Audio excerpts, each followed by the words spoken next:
11-year-old girl found dead at her home in Hertfordshire. Rebecca Thompson was found at an address in Homefield Road in Bushey on Saturday lunchtime. Gail Sanderson reports. Police are still waiting to question a 52-year-old man believed to be her father, who was seriously injured in a car accident early on Saturday morning. He's in hospital. Rebecca was a pupil at Sacred Heart Primary in Bushey. Yesterday, her head teacher, Rita Cooper, described her as a lovely, hard-working girl who is looking forward to secondary school. A jury will continue its deliberations today in the case of two care workers accused of the neglect of 19 residents at a home in Buckinghamshire. 56-year-old Titilayo Ajala from Fishermead in Milton Keynes and 41-year-old Henrietta Afai from Derby deny the charges. It's alleged the managers of the Westlands home in Olney found the two workers asleep in August 2011. The residents' personal alarms have been disconnected. The healthcare advisory body NICE says women at an increased risk of breast cancer should be given medication to prevent the disease. New guidelines say drugs such as tamoxifen should be offered to 500,000 women who might otherwise have opted for mastectomy. A knife crime education programme will be rolled out in schools in Berkhamsted, Hemel and Tring from September. They'll be visited by representatives of Billy's Wish, a charity set up in memory of 21-year-old Billy Dove, who was fatally stabbed in Hemel Hempstead in 2011. His father, Paul Dove, says it's time to reach out. There's going to be a few who don't want to listen, who are not interested in it, but hopefully the others can sort of put into them that it is important and to get them on board, because it is a serious thing to carry a knife, because with a knife it does kill. In sport, Rafael Nadal suffered his first ever first-round defeat at a Grand Slam as he was knocked out of Wimbledon by the world number 135, Steve Darcis. The Belgian beat the former world number one in straight sets, 7-6, 7-6, 6-4. The weather, mostly dry with warm sunny spells and a top temperature of 20 degrees Celsius, that's 68 Fahrenheit. Get the latest news and sport online at bbc.co.uk/3 counties. Send me some energy, Catherine. I need some energy. OK, here we go. You ready? How's that? I said some energy, not that. Oh, dear. Very restless night last night, despite my sleep being topped up by the mighty night nurse. Oh, the dreams I was having. It was like 1968 in Woodstock. But restless. The boys kept waking up. Oh, my eldest woke up. He was covered in wee-wee. Fun times, fun times. He was dreaming all night about his bunny, though. He was dreaming... What were you dreaming about? My bunny. The rabbit is a huge success. I think I am Dad of the Year for the rest of this week. All other fathers, smash up your best dad in the world mugs. They belong to me! I'm literally the best dad in the world. Right. Lots coming up this morning, including a new initiative was launched last night in Hertfordshire to promote knife crime awareness. Justin Dealey was there. We'll find out exactly what happened. Plans are being proposed that would change when you could visit your doctor. It is a nuisance, isn't it? Trying to get an appointment for the doctor. Would you like to be able to see your GP at the weekend? And I've got a little bit of a conundrum today. Justin Dealey is wearing a really nice shirt, OK?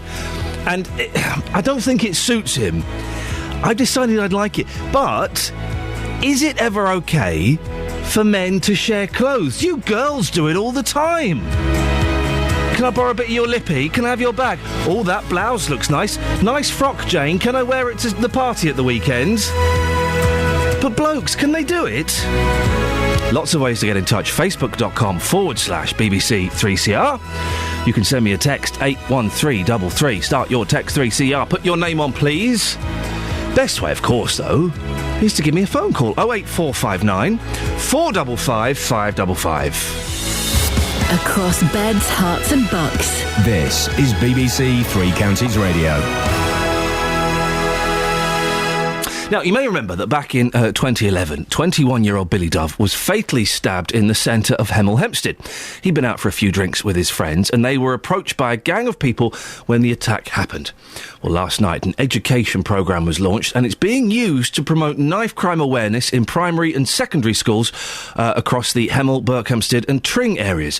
We can get more now from our reporter, Justin Dealey, who was at the launch last night. Justin, just remind us of the background to this story. Well, the launch itself yesterday was very, very successful. As you mentioned, Billy had done absolutely nothing wrong. He was simply out with his friends for a night out in Hemel, 21 years old, back in 2011, and he was fatally stabbed. It's a tragic story.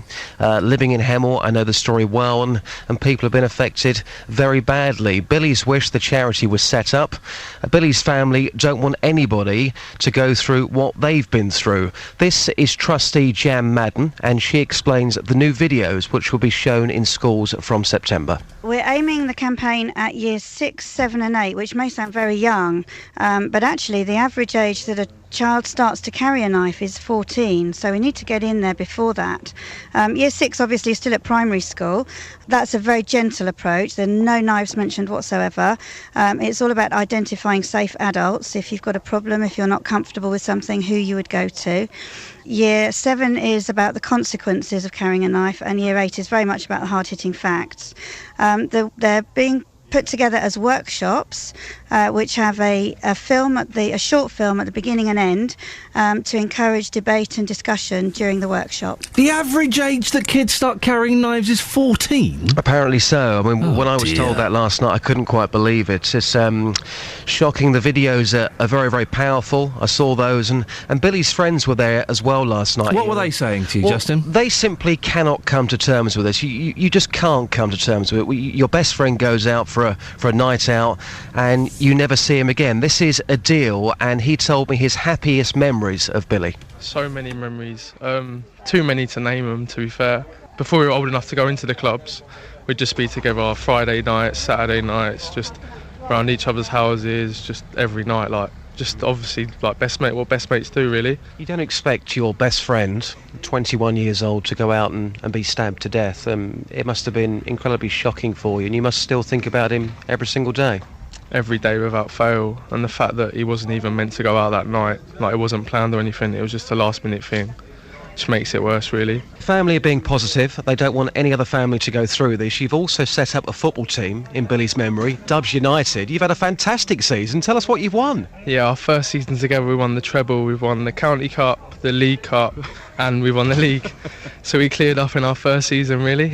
I mean, if he's looking down, he'll be smiling, won't he? 100%. And you're the top goal scorer? Yep, 45 goals. 45 goals in a season? Yep. Wow. Well, that was Justin Dealey reporting. Thank you for that, Justin. We can find out more from Mike Penning, who's the MP for Hemel Hempstead. Morning, Mike. Very good morning to you. Awful case, only 2 years ago. What do you hope people will get out of this crime education programme? Well, I hope, like the family does, that young people are going to be educated away from, and that doesn't mean, lecture to, but actually get an understanding that knife crime could actually destroy someone else's life as well as their own. And it's a fantastic opportunity, I think, for young people to get it straight from the family and from the trustees like Jan as to what the problem really is. And I was shocked, like you was. I heard a moment ago when the figures were given to me, and I've had those figures checked out in the House of Commons. 14 is the average age. The average? That means there are kids younger than that they're getting their first knives, which is just incredible. Children. And we've got to actually get across that this destroys lives. And what's fantastic about the loss, and we had a tragic loss of an abhorrent crime when Billy was gone. I know the family really well, and they are so desperate to make sure that other families don't go through what they've gone through and have the tragic loss that they've had. So people have to know, and young people have to know, that if you carry a knife, you're highly likely to get prosecuted. The police will pick you up. It's an offence. But at the same time, let's try and get to them before they get to that situation, which is where the education programme comes in. I understand this programme is being released to all schools in decorum. Do you think it could be rolled out elsewhere? Yes, and I really do hope it does, because if we can actually touch those youngsters early enough, for them to understand early enough, and the best way for them to understand is not by you and me probably telling them what to do, it's from someone who has had this touch their life and their family to actually come across. And I've done a part of the video as well, but the biggest thing is from, as you just heard a moment ago, from the friends and loved ones who are saying this doesn't need to happen to other families. Think about it. Mike, is there enough, this project to one side, is there enough being done on a local level to tackle knife crime, do you think? Well, is there ever enough? But, yes, I think we do really well in the community around here. I mean, I know Justin lives in the community. You should be able to go out and have a few beers on a Friday night, any night of the week, whether it's planned or not, and feel completely safe. And that is 99% of the time that is the case. But we have a kind of a fashion fad with youngsters at the moment that it is the cool thing to carry a knife. And we've got to break that. It happened when, interestingly enough, I was speaking to my grandfather not too long ago. It happened in the 50s, interestingly enough, with flick knives. And that was the fashion and the trend and that then. As part of the, if you wish, the fads. We think this is new. It's not new. We need to defeat it again. Mike, nice to talk to you. I appreciate your time this morning. Mike Penning, MP for Hemel Hempstead. After 7 this morning, we'll be speaking to Chris Preddy, who's the presenter of the videos being used in this new education programme. If you want to give us a call about that or any of the other things we're talking about this morning, 08459 455 555.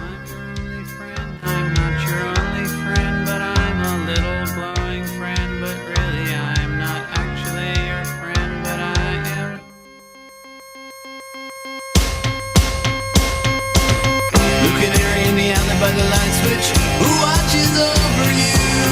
Make a little birdhouse in your soul, not to put too fine a point on it. Say I'm the only bee in your bonnet. Make a little birdhouse in your soul. I have a secret to tell from my electrical well. It's a simple message and I'm leaving out the whistles and bells. So the room must listen to me. Filibuster vigilantly. My name is Blue Canary, one note spelled L-I-T-E. My story's infinite, like the Longines Symphony. It doesn't rest. Blue Canary in the alley by the light switch. Who watches over you? Make a little birdhouse in your soul, not to put too fine a point on it. Say I'm the only bee in your bonnet. Make a little birdhouse in your soul.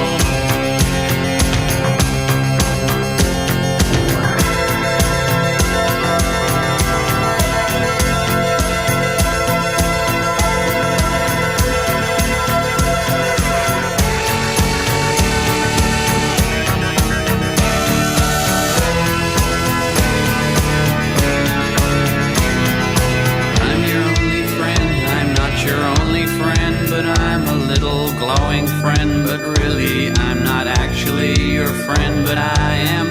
There's a picture opposite me of my primitive ancestry, which stood on rocky shores and kept the beaches shipwreck free. Though I respect that a lot, I'd be fired if that were my job. After killing Jason off and countless screaming Argonauts, blue bird of friendliness, like guardian angels, it's always near. Blue canary in the outlet by the light switch. Who watches over you? Make a little birdhouse in your soul, not to put too fine a point on it. Say I'm the only bee in your bonnet. Make a little birdhouse in your soul. While you're at it, leave the night light on inside the birdhouse in your soul. Not to put too fine a point on it. Say I'm the only bee in your bonnet. Make a little birdhouse in your soul. While you're at it, leave the night light on inside the birdhouse in your soul. Not to put too fine a point on it. Say I'm the only bee in your bonnet. Make a little birdhouse in your soul. While you're at it, leave the night light on inside the birdhouse in your soul. Not to put too fine a point on it. Say I'm the only bee in your bonnet. Make a little birdhouse in your soul. Is there anything more joyful than They Might Be Giants, Birdhouse in Your Soul? I don't think so, apart from Hanson. No, I know. I genuinely love Hanson. You remember them? Mbop. I love them. There is a very tiny, slim chance they might be coming on our show on a Friday morning to sing a couple of songs. I know! Isn't that exciting? I'm in negotiations with them. By that I mean, I was sent an email asking if I would like Hanson. I replied yes. 08459 455 555. Mbop.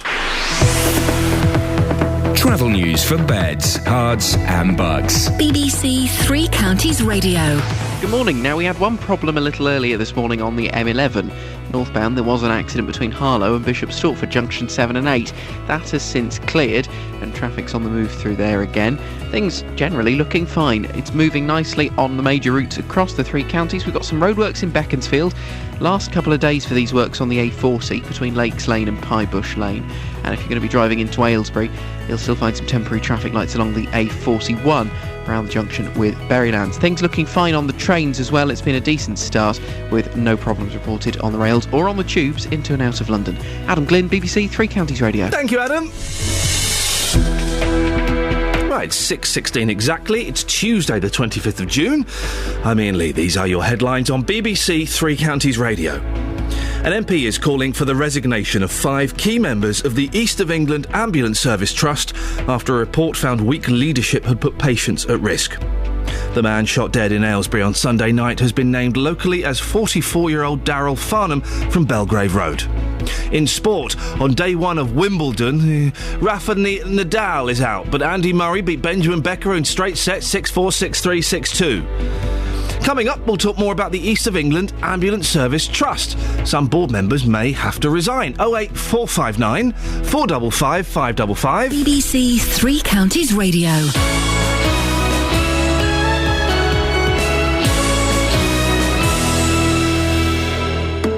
Every weekday morning, questions are asked. What should the government do next to stop people smoking? Who do you blame for our failing high streets? Opinions are formed. There is no place in a civilised society for people like that. They should get real. Part of me says it is wrong. And you get to have your say. I think the whole thing is absolute garbage, frankly. Join in with the big phone-in from 9. Not everyone will agree. What an interesting conversation. The JVS Show, weekday mornings from 9 on BBC Three Counties Radio.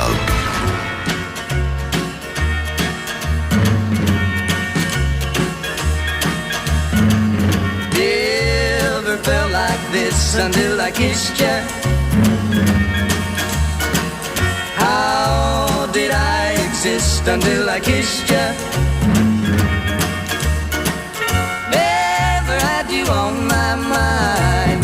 Now you're there all the time. Never knew what I missed till I kissed you. I kissed you. Oh yeah, things have really changed since I kissed you. My life's not the same now that I kissed you. Oh yeah, you got a way about you. Now I can't live without you. Never knew what I missed till I kissed you. I kissed you. Oh yeah, you don't realize what you do to me, and I didn't realize what a kiss could be. You got a way about you. Now I can't live without you. Never knew what I missed till I kissed you. I kissed you.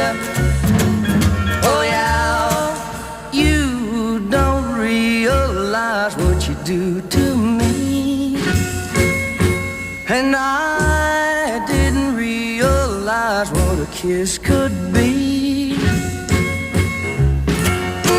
You got a way about you. Now I can't live without you. Never knew what I missed till I kissed you. I kissed you. You speak of bands that famously hate each other. I kissed you. Oh, the Everleys can't stand each other. Hate each other. Are they still alive? I think the Everleys are still alive. Famously hate each other, them and Simon and Garfunkel. Simon and Garfunkel don't hate the Everleys. Simon hates Garfunkel and vice and indeed versa. 08459 455 555. The ambulance service that covers beds and hearts will be discussed in Parliament today. Board members of the East of England Ambulance Service Trust have been called on to resign following a highly critical report of the service. A recent external review of the trust, which serves 6 million people, found that weak leadership and a lack of focus had put patients at risk. The Conservative MP for Witham in Essex, Priti Patel, will today demand the resignation of 5 non-executive directors in a Commons debate. Vice Chairman Paul Remington Caroline Bales, Phil Barlow, Anne Osborne and Margaret Stockham get £6,000 a year each from taxpayers to hold the trust to account.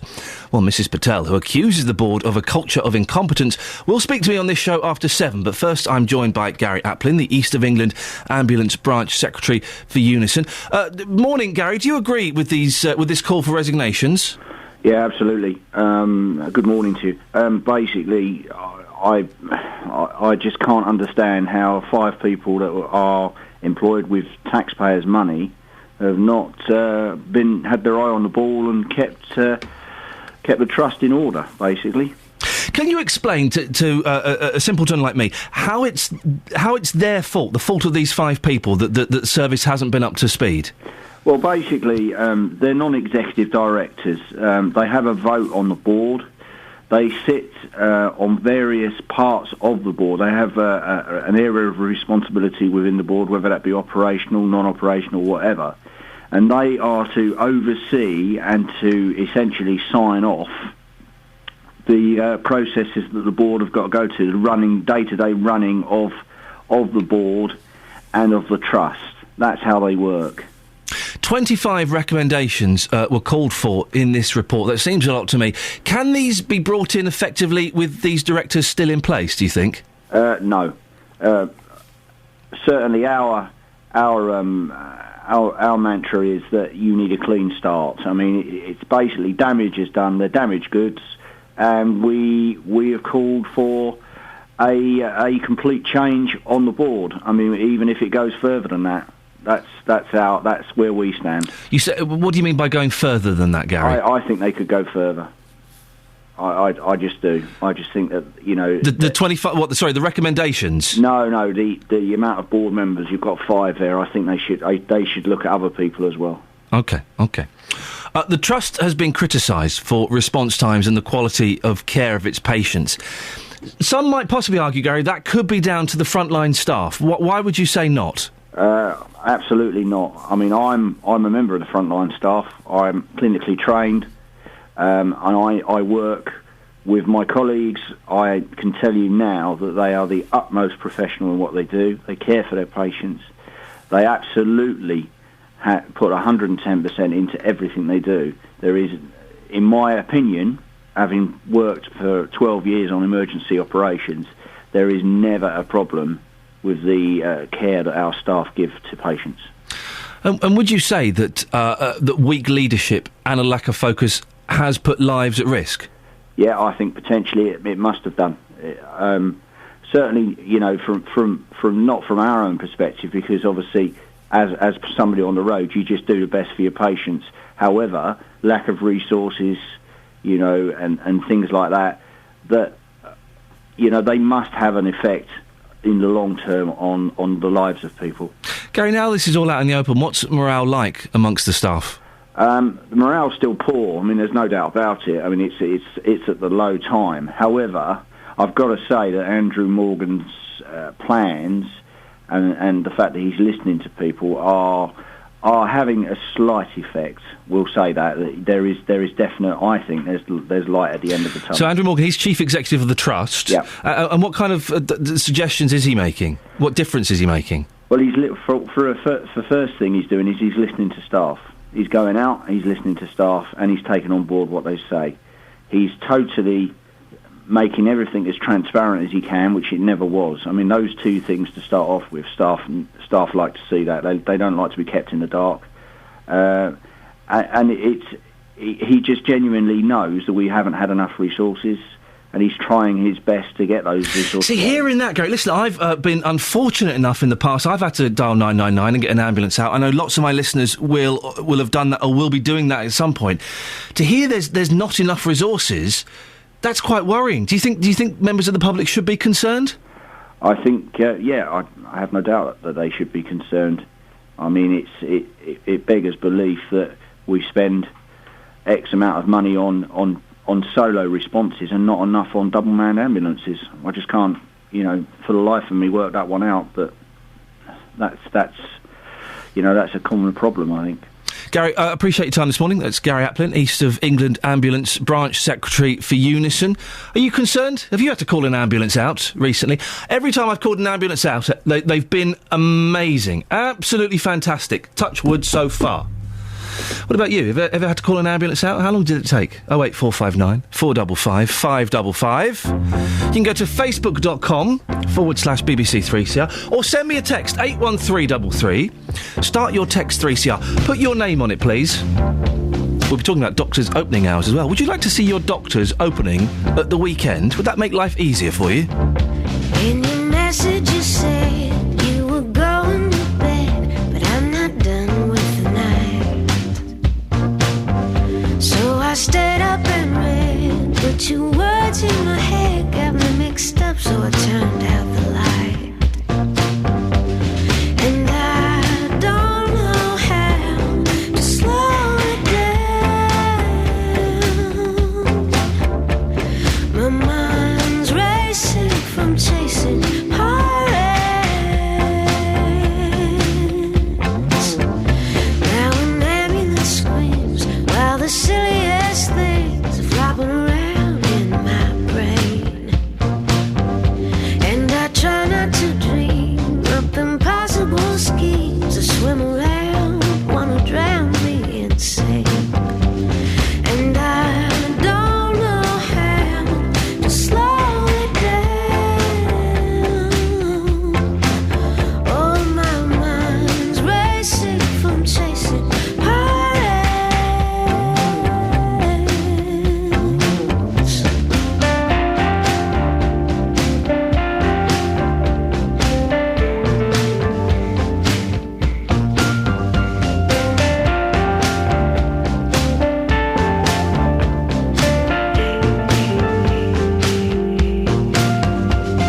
And I don't know how to slow it down.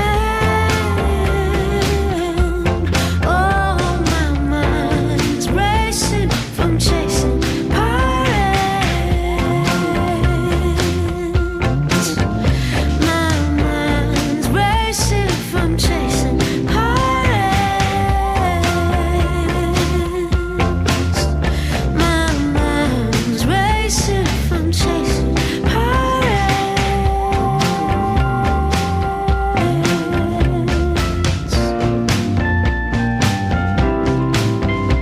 Dealey's wearing not only a fantastic scent this morning, normally he doesn't really bother with the smells, but he smells divine. I'm not, but I would. Seriously. He's also got on just an awesome shirt. It's this lovely kind of green. It's the same green of tents. I know it doesn't sound that good when you describe it like that, but it's just this wonderful green. And I don't think it suits him. I think it looks ridiculous on him. I think it would suit me perfectly. He needs something light and bright to bring out the sparkle in his eyes. Whereas that... I know a little bit... There's something about him today that's got me. I don't know if he's wearing extra pheromones or what. But that green would look good on me. And he's offered me a loan of his shirt. A loan. I want him to give it to me, and I'm working on that, but... The shirt. He's offered me a loan of the shirt, and girls, you borrow clothes and accessories and all kinds of things all the time. Oh, can I borrow your handbag, Michelle? Oh, that's a nice frock, Sally. Can I wear it to Steve's party at the weekend? Hey, those are lovely shoes, Denise. Can I wear them to go shoe shopping at the weekend? These are all true stories I'm relating to you, by the way, that actually happened between real women. Women borrow shoes and accessories and clothes all the time. You're constantly swapping them back and forth. Is it ever acceptable for men to borrow each other's clothes? Years and years ago, I borrowed a pair of trousers that my friend had that I really liked. Now I'm saying that out loud, I feel a little bit dirty and soiled. 08459 08459 455 555. Is it ever acceptable for men to borrow each other's clothes? Travel news for beds, cards and bugs. BBC Three Counties Radio. In Hitchin, the A505, you've got roadworks at the moment around the junction with Cambridge Road. Through Dunstable, still got the closure of Boscombe Road on the southbound side. That's shut for roadworks between Chiltern Park and the A505. for major upgrade works to the Luton Road Boscombe Road junction. And through Wing, Leighton Road, temporary lights for gas main work. This is along the A418 at the junction with Stukely Road. Can cause delays on some mornings, hasn't looked too bad so far today. In fact, speed sensors are not picking up any delays across the 3 counties so far this morning. Things are looking good all the way down into London on the M1. And if you're travelling by train, it's much the same picture with everything running to time. Adam Glynn, BBC 3 Counties Radio. Thank you very much, Adam. Adam, would you ever borrow a male friend's clothing? Maybe a jacket, but I don't know about a shirt or anything like that. I mean, I'd wash it. Yeah, that's exactly what I was going to say. If I was, you'd make sure that you wash it first. I wouldn't want and then wash it before giving it back. Well, exactly. I wouldn't want his bodily fluids on me. That's not going to happen. No. But just you wash it, then press it. Yes, you'd be up with that, would you? Yeah, probably. All right. Thank you very much, Adam. 08459 455 555. Here's someone whose clothes I borrow constantly. It's Catherine Boyle. Across beds, hearts and bugs. This is BBC 3 Counties Radio.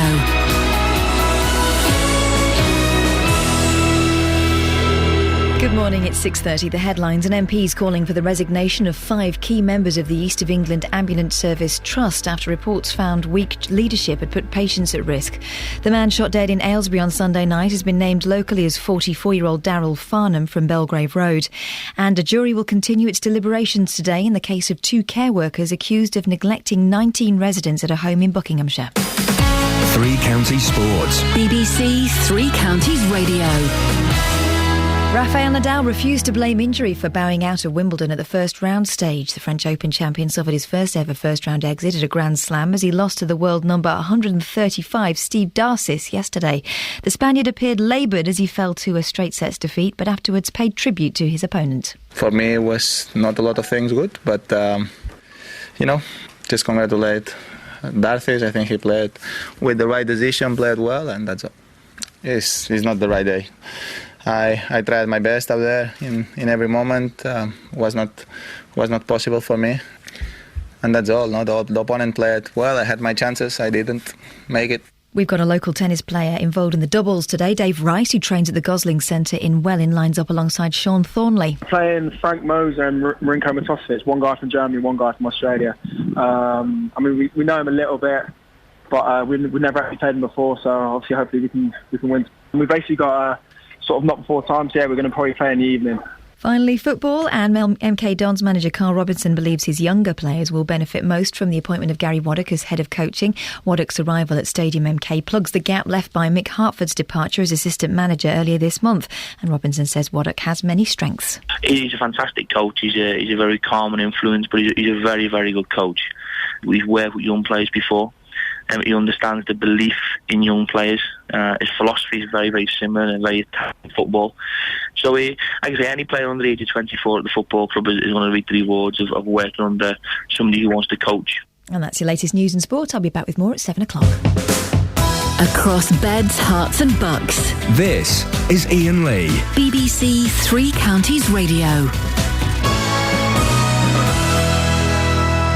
Just a little technical hitch here. The next record queued up is Simply Red. That must surely be a mistake, because there ain't no way that's getting played on here. Morning, this is Iain Lee, BBC 3 Counties Radio. Coming up, we'll be having the latest on the revelations that a police officer was asked to spy on the Stephen Lawrence family to dig out some dirt on them. We'll also be asking, would you like your doctors to open at the weekend? It's so difficult to get a doctor's appointment, isn't it? Wouldn't it make life so much easier if you could go on a Saturday afternoon or maybe even a Sunday morning? 08459 455 555. And is it ever acceptable for gentlemen to exchange clothes? Girls do it all the time. Why can't blokes? The sweet, sweet memories you gave me. You can't beat the memories you gave me. Take one fresh and tender kiss. The memories you gave me. Add one stolen night of bliss. You can't beat the memories you gave me. One girl, one boy, some grief, some joy. Memories are made of this.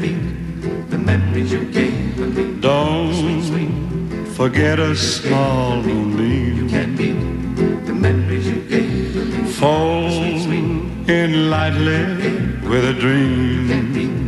The memories you gave me. Your lips and mine, two sips of wine. Memories are made of this. The memories you gave me. Then at the wedding bells, one house where lovers dwell. 3 little kids for the flavor. Stir carefully through the days. See how the flavor stays. These are the dreams you will savor with His blessings from above. You can't beat the memories you gave me. Serve it generously with love. You can't beat the memories you gave me. One man, one wife, one love, through life. Memories are made of this. Memories you gave me. Memories are made of this.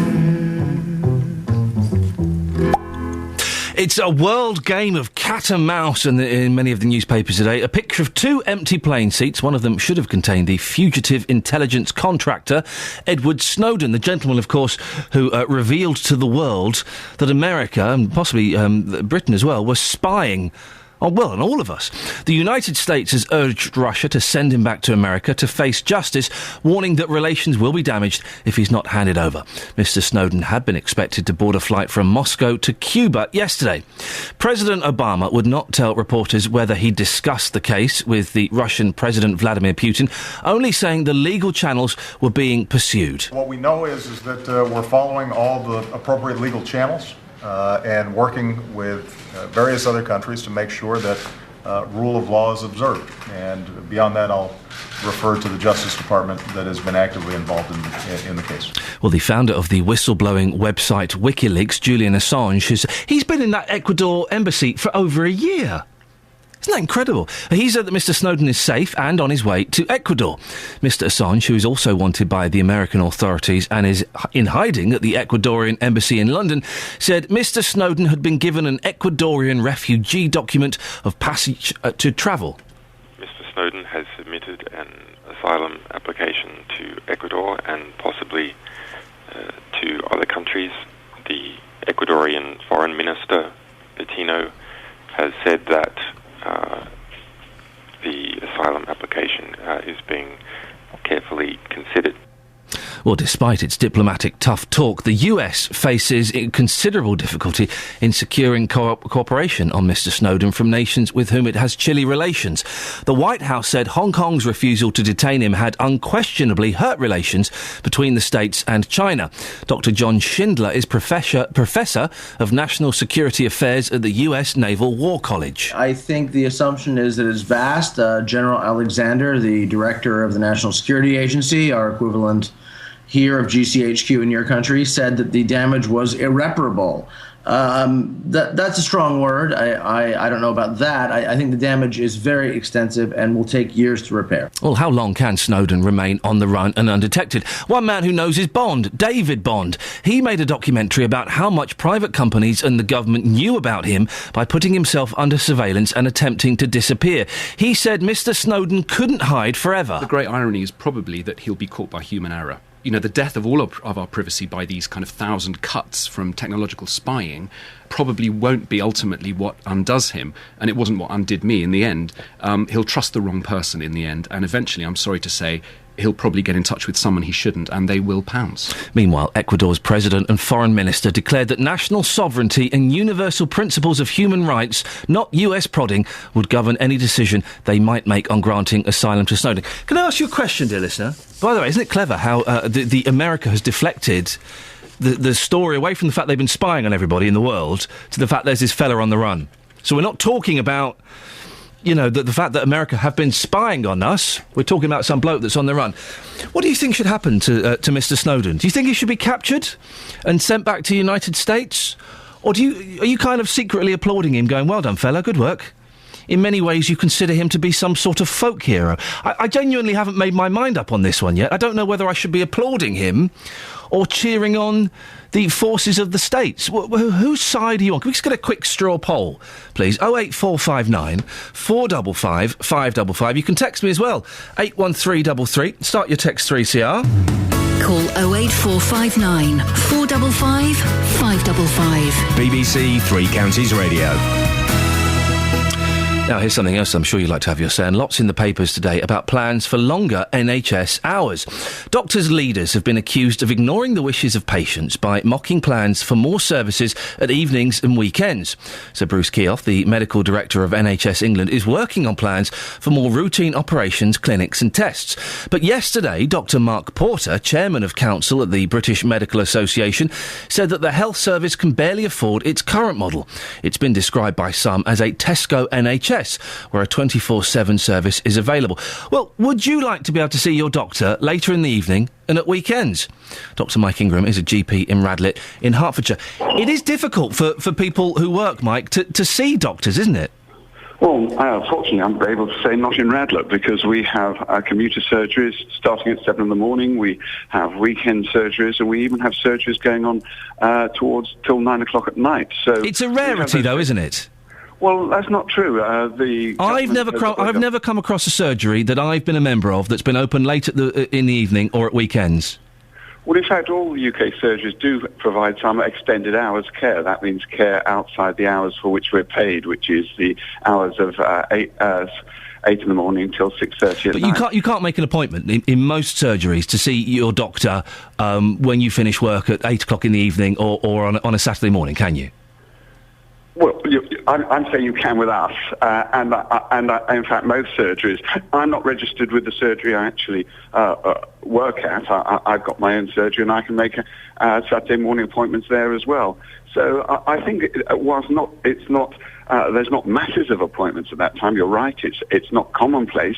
There are extended hours in most general practitioner surgeries. But the first thing to dispel, we must be accurate here. But you're right. Okay, let's talk about being open 7 days a week, 9 to 5, 7 days a week, which is perhaps Sir Bruce Keough's proposal. That's perhaps a different matter, but just rather than like the 24-hour care debacle when Jeremy Hunt was saying GPs don't work out of hours, well, he then had to retract it and say, in fact, they do work out of hours. We got that one wrong. Here's another one saying you can't get appointments outside the core hours. GPs have, for the last 3 or 4 years, all offered extended hours appointments. But I know, Mike, I hate to disagree. I'm sure that some do. I know if I phoned up my surgery and said, can I get an appointment tonight at 7:30? They'd say, no, that's not the hours. Could I get an appointment 10 o'clock on a Saturday morning? No, you can't do that. These are the opening hours, Monday to Friday. This is when you can come in. And I think most people listening to this would have encountered that. I think that they may have done. All I can say is that what I suggest when you go back to your surgery and ask them that question, look, if I do need a Saturday morning appointment, do you actually provide those sessions? See what they say. I'd be very interested in that, because I think they'll find that there are some appointments. I'm not saying hundreds of appointments. There are some appointments always kept for people who do need to have them out of hours. And I say we do that. We have early morning starts 3 days a week. We even have early morning blood tests for patients. We have early morning physiotherapy starting at 7 o'clock in the morning for people who are on their way to work. So I can speak from personal experience, and we're not the only practice that does that. OK, Mike, listen, we'll leave it there. Thank you very much indeed. That's Dr Mike Ingram, GP in Radlett. Have I got this wrong? I just know that the last 2 surgeries I've been a member of, I've not been able to get late night appointments or weekend appointments. Mike, they're saying that they do in Radlett. Fantastic, well done. Seem to be implying that perhaps more surgeries do than I think. Well, can you let me know? This is when I need you to be my reporter, to be my eyes and ears on the street. Have you tried to get a doctor's appointment outside of sort of normal working hours? 8 till 5, 8 till 6, shall we say? Have you tried to get the doctor's appointment outside of that? And have you been successful?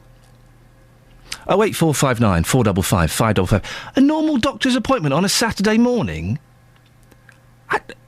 I'm scratching my head. I know my surgery wouldn't do that. The last surgery I left, well, when did I move? 6-7 months ago. The last surgery certainly wouldn't do that. If I wanted to see the specific doctor, Dr. Isaacson was my original doctor where I last was, could sometimes have to wait a couple of weeks. Any old doctor could get an appointment within a couple of days. Have you tried... I do need your help on this one. Only you can give me the answers to this. Have you tried to get an appointment outside of normal weekday working hours with your local doctor, and have you been successful? Happy to be proved wrong on this.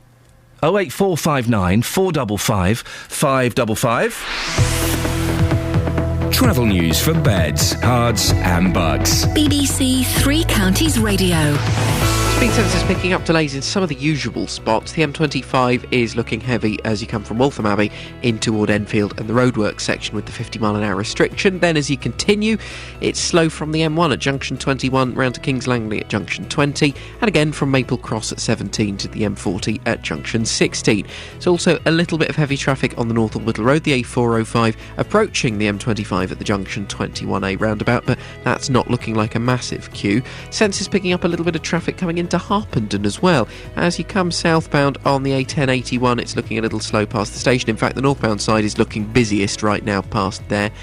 Not too bad, but certainly slower than you might expect. M1 and A1M, though, are looking clear. We've got no issues on the cameras along the M40. And if you're travelling by train, no delays or disruption. Adam Glynn, BBC Three Counties Radio. Thank you very much, Adam. Right, 6:47. It's Tuesday, the 25th of June. I'm Iain Lee. These are your headlines on BBC Three Counties Radio. An MP is calling for the resignation of 5 key members of the East of England Ambulance Service Trust after a report found weak leadership had put patients at risk.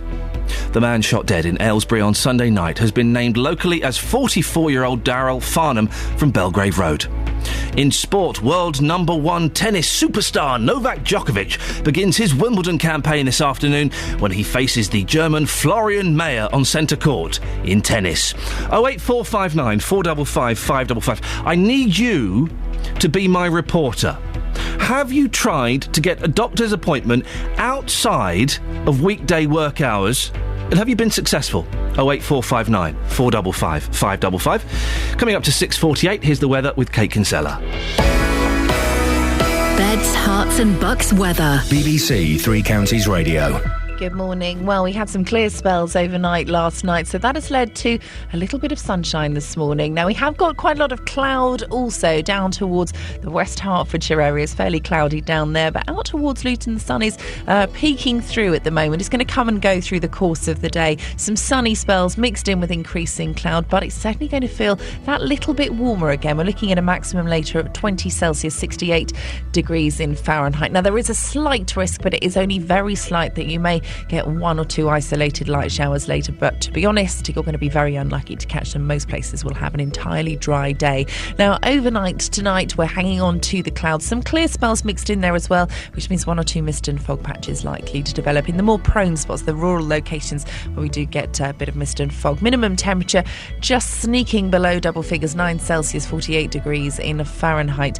Now, tomorrow we wake up to a very similar day to today. Some sunshine, but increasing cloud, but again, temperatures slowly rising, 20 Celsius the maximum for tomorrow, running the risk of an isolated shower, and that's really how it goes for the next couple of days. And then for Friday, we may see a little bit of rain and drizzle, but the good news is we are hanging on to these temperatures, staying around the low 20s. That's your forecast. Kate, do you do requests? What, for good weather? Well, Kelly Betts, who's a member of my, in inverted commas, team, has got a question. Kelly, you're through to Kate Kinsella. Oh, hi. Good morning, Kate. Just wondering what the weather will be like in Worthy Farm this weekend for Glastonbury. It's difficult talking about Glastonbury, but it could be worse. It's actually at the moment, because obviously this changes quite quickly, but it's actually not looking too bad, at least for the first couple of days, with some sunshine, and it's certainly going to feel quite warm. There we go, Kate. Thank you very much. The first couple of days. The last one's updated tomorrow. The last one's going to be a stinker, is what you're hinting at. No, I'm not hinting anything. I will talk to you more tomorrow. Kate, thank you very much indeed. And Kelly Betts, thank you so much for really relating with our core audience there. Much appreciated. Every weekday from 3, Roberto Perrone. The bosses of a Milton Keynes lorry driver who died after falling asleep at the wheel have been found guilty of manslaughter. With the best local news stories. At the moment, Christmas in Luton is at risk. We'll do our best. We'll work with the business community and other sponsors to fund the Christmas lights. The best local travel. Multi-vehicle crash on the M1 northbound just as you come from the M25. It's going to get busy. 3 cars involved. With the best local talking points. Because I was born female, that was my first sin, if you like, and I don't think I've ever been forgiven for it. Roberto Perrone, weekdays from 3 on BBC Three Counties Radio. It's the theme tune from the Wonder Years. So, have you tried to get an appointment with your doctor outside of normal weekday work hours? We just spoke to a doctor there, Dr. Mike, who says that a lot of surgeries do allow you to do that. I'm sure he does, but seriously, if I phone up my surgery now, so can I get an appointment Saturday morning about 10, half 10 to see the doctor? I'd be given short shrift. 08459 455 555. You are my reporter this morning, dear listener. There's no money involved, and there's not much of a pension plan, but you'll get my respect. It's, worth something, isn't it?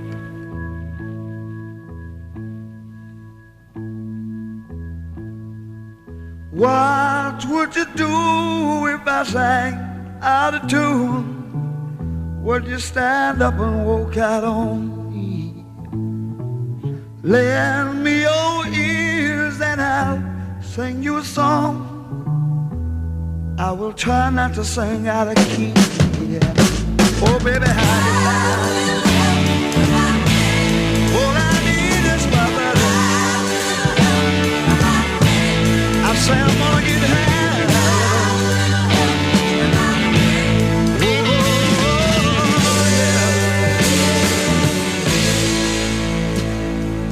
What do I do when my love is away? Does it worry you to be alone? No, no. How do I feel at the end of the day? Are you sad 'cause you're on your own? I tell you, don't even say it no more. Gonna get down and I'm afraid.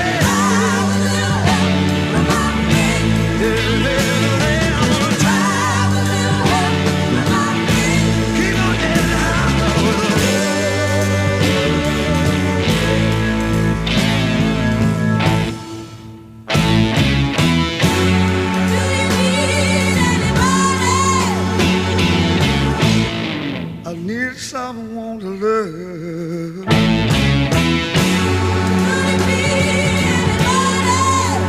All I need is someone. Oh, just where I'm going, yeah. Somebody knows just where I'm going. Baby, said I'm gonna make it with my breath.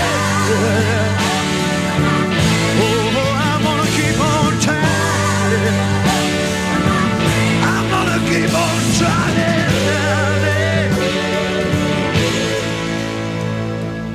Would you believe in our love at first sight? I'm certain it happens all the time, yeah. What do you see when you turn out the light? I can't tell you, but it sure feels like madness. Don't you know I'm gonna make it with my breath?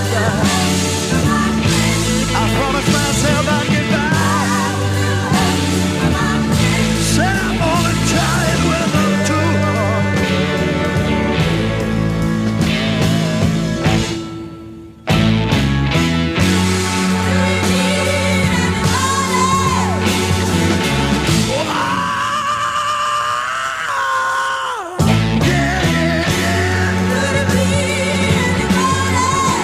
Well, I've just done something very weird with Google. No, steady on. I Googled the kid from the Wonder Years to see what he looks like now. But I Googled the wrong kid. Instead, I Googled... Must stop saying I Googled a kid. I Googled the boy from Malcolm in the Middle. I just Googled Malcolm in the Middle, right? And then I Googled what Malcolm in the Middle looks like now. I've sent them to you. We'll put them on the Facebook, but nothing to do with the Wonder Years. Got the wrong programme. Boy, oh boy, Malcolm in the Middle has not aged well at all. Ouch! Keep on trying. Wowzers. Go and have a look. Frankie Muniz. He's not aged well at all. That mohawk does not suit Malcolm. Right. Got a couple of callers. Dennis is in Dunstable. Morning, Dennis. Good morning, Ian. Steve's in Dunstable. Morning, Steve. Morning. Steve, if you look out of your window, can you see Dennis? Yeah, of course I can. Dennis, wave to Steve. Hello, Steve. Hello, Dennis. What have you called in for, Dennis? I'm not calling. You call me. Oh, I tell you what, actually, here's an idea, Dennis. Yes? I'm a bit bored. Why don't you talk to Steve? Hello, Steve. Hello. What do you think about our lovely little town, honestly? What, Luton? No, not Luton, Dunstable. Well, it needs some money and investment, doesn't it? Well, yes, it'd be nice if those lorries didn't pass straight through Dunstable without delivering something. Well, it would be nice, wouldn't it? Well, we've left with commuters and low wages. Well, that's right. It's all the empty shops now. Mind you, it's better than Luton anyway. Sorry? It's better than Luton anyway. Well, yes, because I'd moved out of Luton. I don't blame you. For that same reason. Yeah, we know what we're talking about then, don't we? Yes, that's right, yeah. No, I came up here because I'd realised that the Romans fought their way through here to get to Chester, so I thought that must be a nice place if they fought their way through. But now it's just as bad. We have to fight our way through to get anywhere. Dennis and Steve, you're killing my show here. I'm very sorry. No, I thought this would be an excellent opportunity to get a little insight into your tiny minds. Yes. Speak for yourself. I could literally hear radios clicking off or retuning into Heart all over the 3 counties. Well, that's not my fault. You rang me. I know, and we're going to delete your telephone number from our system. Stephen, have you ever tried to get... you rang us, actually, you cheeky monkey. Steve, have you ever tried to get a doctor's surgery appointment out of hours? Very rarely. But when I have, if I'm that seriously ill, I'll go to the hospital. But you can get out of hours appointment. But you could... do you think, Dennis, you could get an appointment? If I phone up my doctor's surgery, can I have an appointment 10:30 on Saturday, please? Do you think they'd actually allow that? Doubt it, unless it was something very, very urgent. Yes, exactly, you say. It would be good, wouldn't it, if we had a 24-hour, 7 doctors. I work a silly job, so I can go to the doctors in the afternoon, or I take the morning off, I don't care, sue me. But people who've got proper jobs, they can't do that, can they? Yeah, but if they look after themselves, they wouldn't need to go to the doctors, would they? What do you keep bashing the doctors for? Sorry? What do you keep bashing the doctors for? At the end of the day, if you look after yourself, keep exercise, eat properly, you won't need to keep going to the doctors, will you? You won't need to moan about them. Self-discipline. Self-look after yourself. Self-look after yourself. How much exercise do you do, Stephen? Hold on, I can't hear a word you just said. There you go. Go to the doctors, get your ears syringed. You muppet, for goodness sakes. Dennis and Stephen both in Dunstable, and to be honest, Dunstable, if that's the best you can offer us, there's not much hope for you, is there? Oh, we don't want Texas. No one wants Texas. Travel news for beds, cards and bugs. BBC 3 Counties Radio. Charlene Spiteri might want Texas. Yeah, she can keep them. The only one. OK. M25 anti-clockwise. You've got heavy traffic between Waltham Abbey and Enfield coming into the roadworks. As you continue round anti-clockwise, it's slow from the M1 at junction 21, round to Watford at junction 19. Speed sensors suggesting it's taking about 10 or 15 minutes to get through the traffic there. And then it's also slow from Maple Cross to the M40 and down toward the M4 and Heathrow. If you're driving into London, the A1 along the Barnet Bypass southbound through Boreham Wood, you've got queues from Stirling Corner down toward Apex Corner. Cameras around there picking up a bit of a delay. Speed sensor's not really picking up too much else at the minute. Things looking, well, reasonably good through Dunstable. The A5 just a little bit slow, mainly on the southbound side coming toward the A505 junctions. And looking at the cameras on the A1M, it's running well as well. As for the trains and tubes, no disruption. Adam Glynn, BBC 3 Counties Radio. Thank you, Adam. Coming up in the next hour, we'll have the latest on an initiative to educate young people about the dangers of carrying knives. 08459 455 555. On FM, AM, online and digital radio. This is BBC 3 Counties Radio.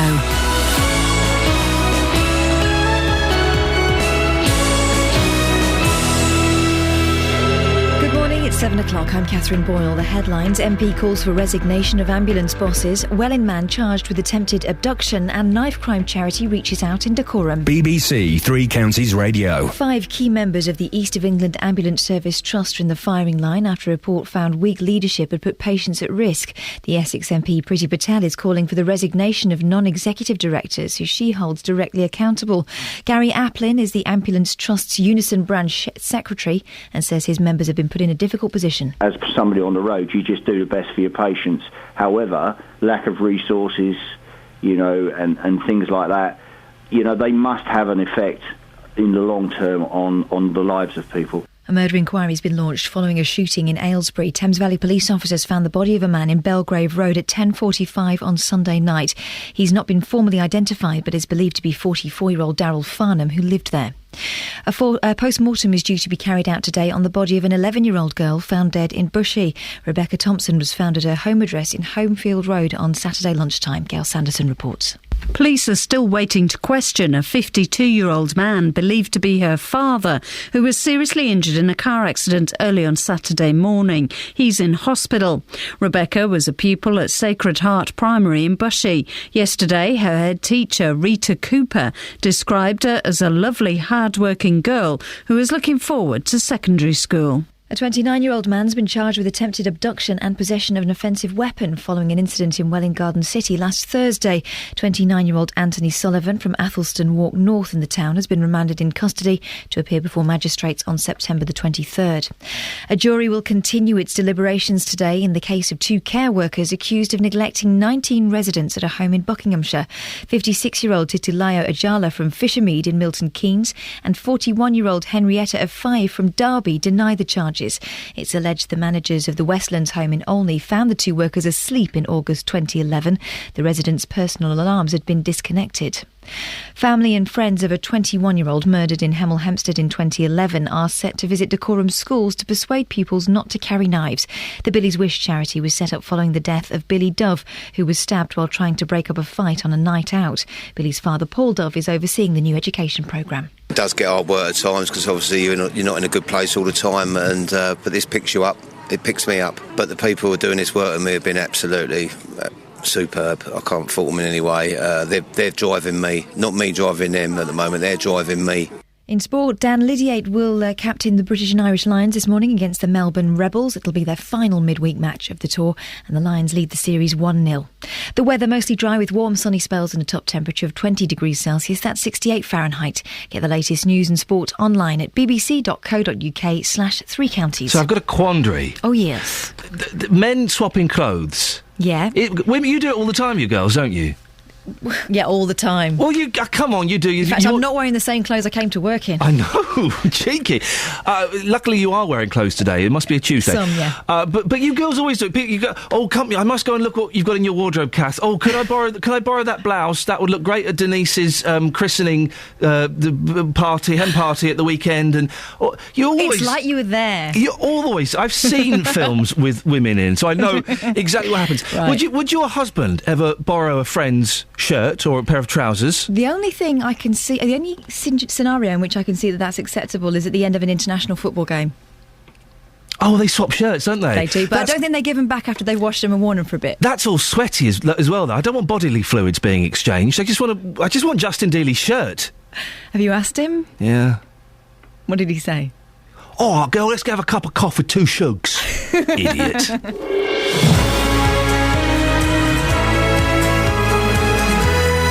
Morning, this is Iain Lee, BBC Three Counties Radio.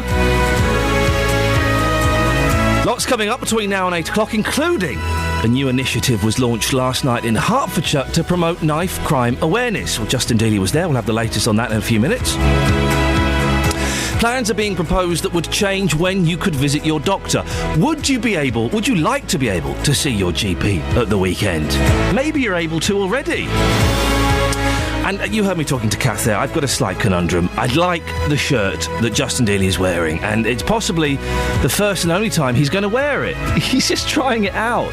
Have a look at the picture of the shirt on facebook.com/BBC3CR. Is it ever okay for men to share clothes? Give me a call, 08459 455 555. or you can text 81333. Start your text 3CR. Put your name on it, please. Across beds, hearts and bucks. This is BBC Three Counties Radio. Dealey, we're going to be talking about shirts a little bit later on. OK, So no be problem. prepared. We're going to something a little bit more serious now, so we'll come to you in a second, but we will be talking about shirts later. Slightly more serious, knife crime. You may remember that back in 2011, 21-year-old Billy Dove was fatally stabbed in the centre of Hemel Hempstead. He'd been out for a few drinks with his friends and they were approached by a gang of people when the attack happened. Well, last night an education programme was launched and it's being used to promote knife crime awareness in primary and secondary schools across the Hemel, Berkhamsted and Tring areas. Well, Justin, you were at the launch last night. What happened? I was indeed. It was very, very interesting, actually. Fantastic turnout. The Kinsella family were there as well. What it is, Ian, it's a series of videos that will be shown in decorum in schools from September. Now, it's hoped that will be rolled out across the whole of Hertfordshire and then even further. Now, whilst I was there, I spoke to Billy's dad, Paul. He set up the charity Billy's Wish, and I asked him just how far he and the Dove family will go to prevent knife crime. Just keep doing what we're doing.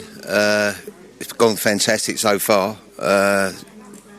Just can't do any more to keep it going. Just keep going and going and going with it, really, at the end of the day, and try and get into these kids not to carry knives, and hopefully it goes from here to higher, just like Kinsella's are doing at the moment, and Damilola Taylor's mother, Dorothy. It's they're all trying hard to stop it, and just every little bit helps, really. It's got to stop. But the only way to stop is a life for life. It's got to be a deterrent at the end of it.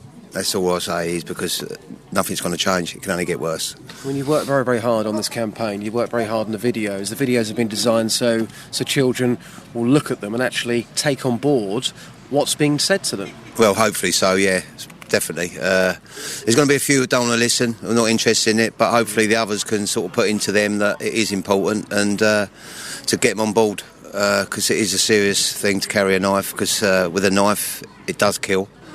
But the people who are doing this work with me have been absolutely superb. I can't fault them in any way. They're driving me, not me driving them at the moment. They're driving me, which is understandable. After losing my child, my love of my life, well, my precious thing in my life.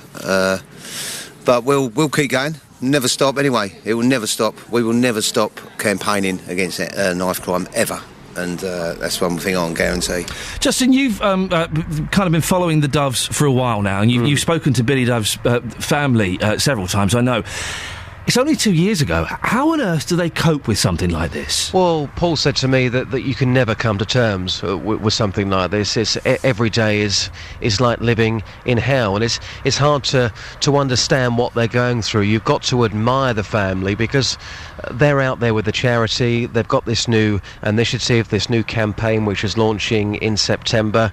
They quite simply don't want anybody else to go through what they've been through. You speak to anybody who knew Billy. He was 21 years old. Everyone always says he was such a lovely lad. He wasn't even meant to be going out that night. It was a last-minute thing. He goes out onto the town centre in Hemel, and he's stabbed to death. And as somebody who lives in Hemel, it's hard to come to terms with, because you think, how can that happen in your town? An innocent lad going out for a drink with his friends, and he never comes back. Personally, I think the family are absolutely fantastic, and they're trying to make a difference. This scheme, of course, will be going into schools from September, in decorum, Hertfordshire, hopefully, and then hopefully the whole of the UK. They're just trying to tell children about the dangers of carrying a knife and what the consequences might be. Justin, I appreciate that. Thank you very much. 21, just a kid. I know it sounds patronising, but 21 is just a boy.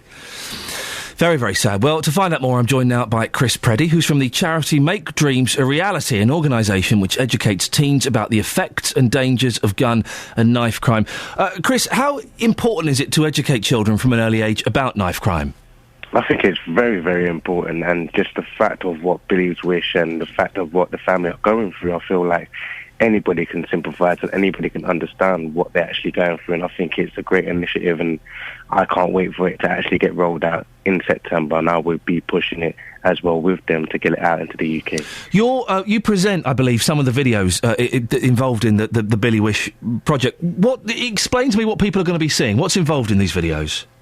What's been most involved in most of these videos is near enough the harsh factor of the reality of what happens with knife and gun crime, and it is very impact, and you do get to see sort of the message of what happens when you carry a knife, or what happens when, you could be peer pressured by your friends. Your friends are saying stuff like, let's go down to the park, there's going to be a fight tonight, bring a knife.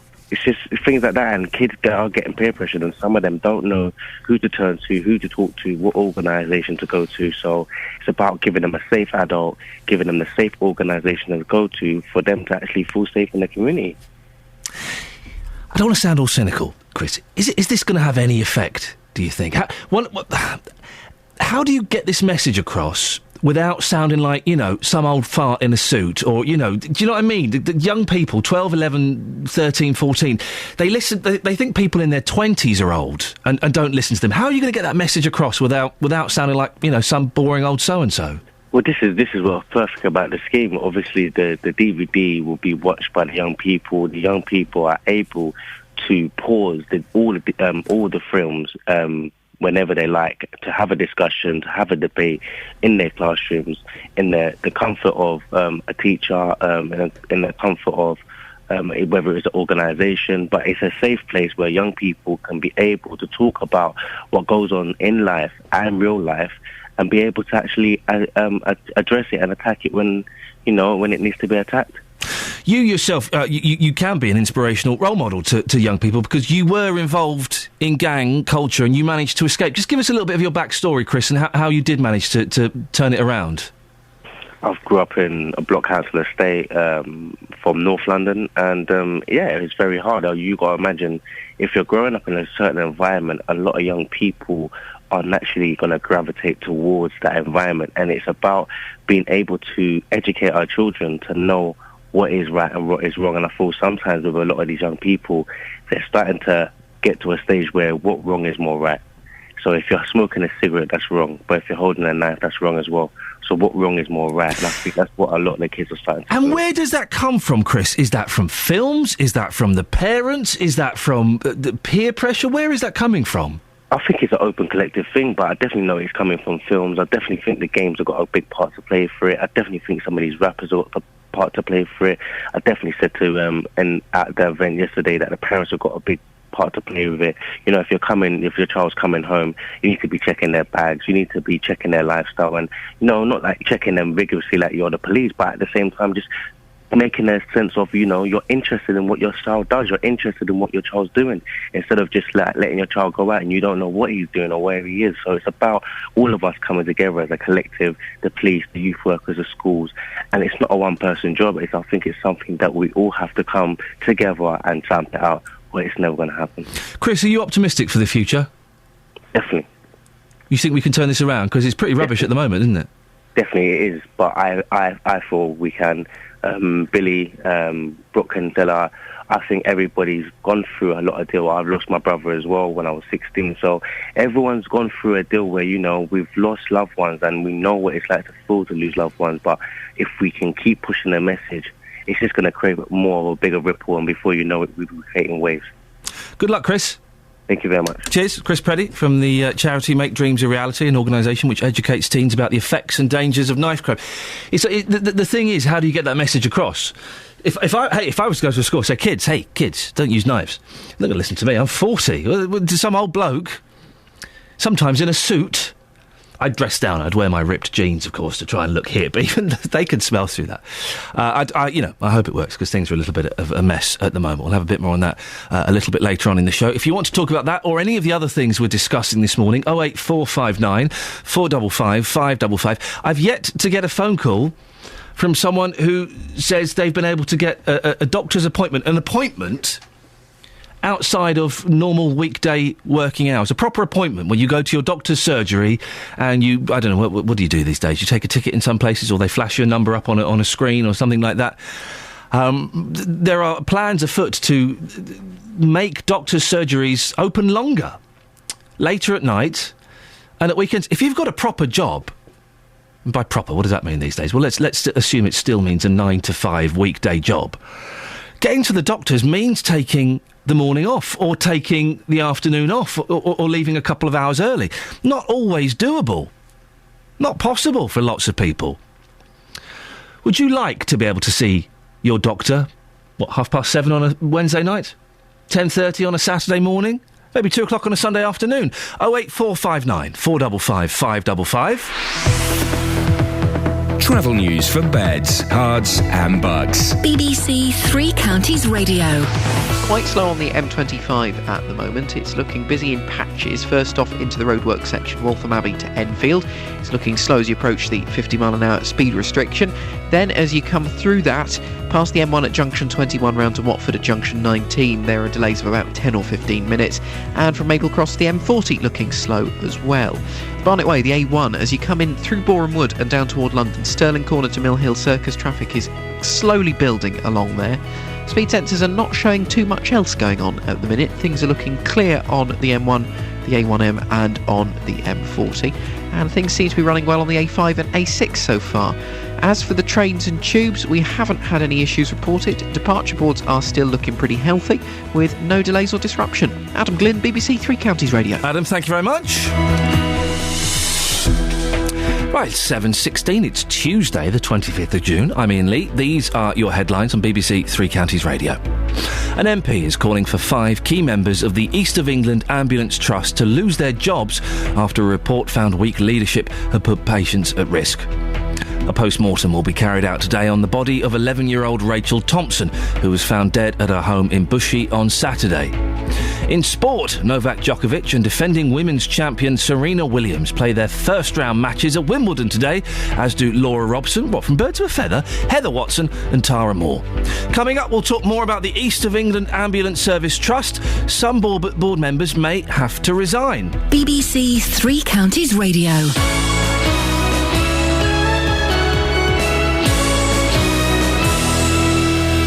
If you've got a problem with a company, a council or an organisation, there's one man you should come and speak to. You've got a problem with a mattress, I gather. Tell me all about it without naming any company name. Jonathan Vernon Smith. Well, every time she tried to book, the trip was cancelled because of adverse weather. The JVS show fights for your rights and tackles your consumer problems. Said send the receipt off and you'll get the cheque in the post. If you need our help, I went to speak to the man that runs this golf club. Email jvsshow@bbc.co.uk. I'm just very pleased that you've got the money. And we could do the same for you. Thanks ever so much, Jonathan. The JVS show on BBC Three Counties Radio. Let's have a look at the front pages of the newspaper, shall we? The Independent. Nadal crashes out in first round. A tennis player lost a tennis match yesterday, guys. I don't know if you knew that, but it happened. Deal with it. Day one of Wimbledon, I saw 0 tennis. I feel like I'm winning so far. I'm in the lead. And also on the Independent, I feel I've been hung out to dry. Exclusive former regulator accused of covering up report into baby deaths breaks her silence and pledges to clear her name. The former head of the CQC, the Care Quality Commission, has denied conspiring to suppress a report into a flawed inspection of an NHS trust, claiming the investigation that blamed her was against natural justice. The Guardian. A man has lost a tennis match. Whoop-de-doo. Nice watch. Yard spied on critics of police corruption. Exclusive political campaigns against Met targeted by undercover officers. Scotland Yard deployed undercover officers in political groups that sought to uncover corruption in the Metropolitan Police and campaign for justice for people who died in custody, The Guardian can reveal. Hey, what? The more I hear about the police at the moment, the more I'm thinking, I'm not sure if I completely trust them. I don't know if I do.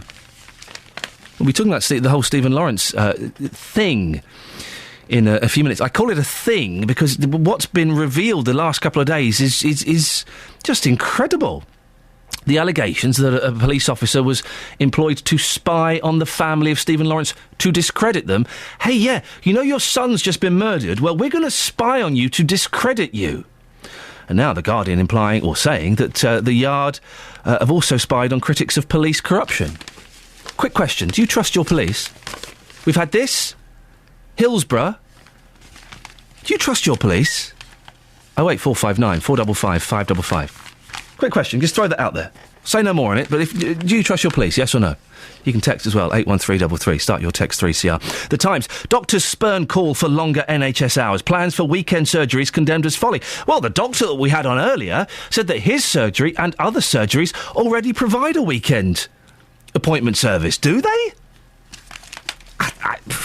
A minority might.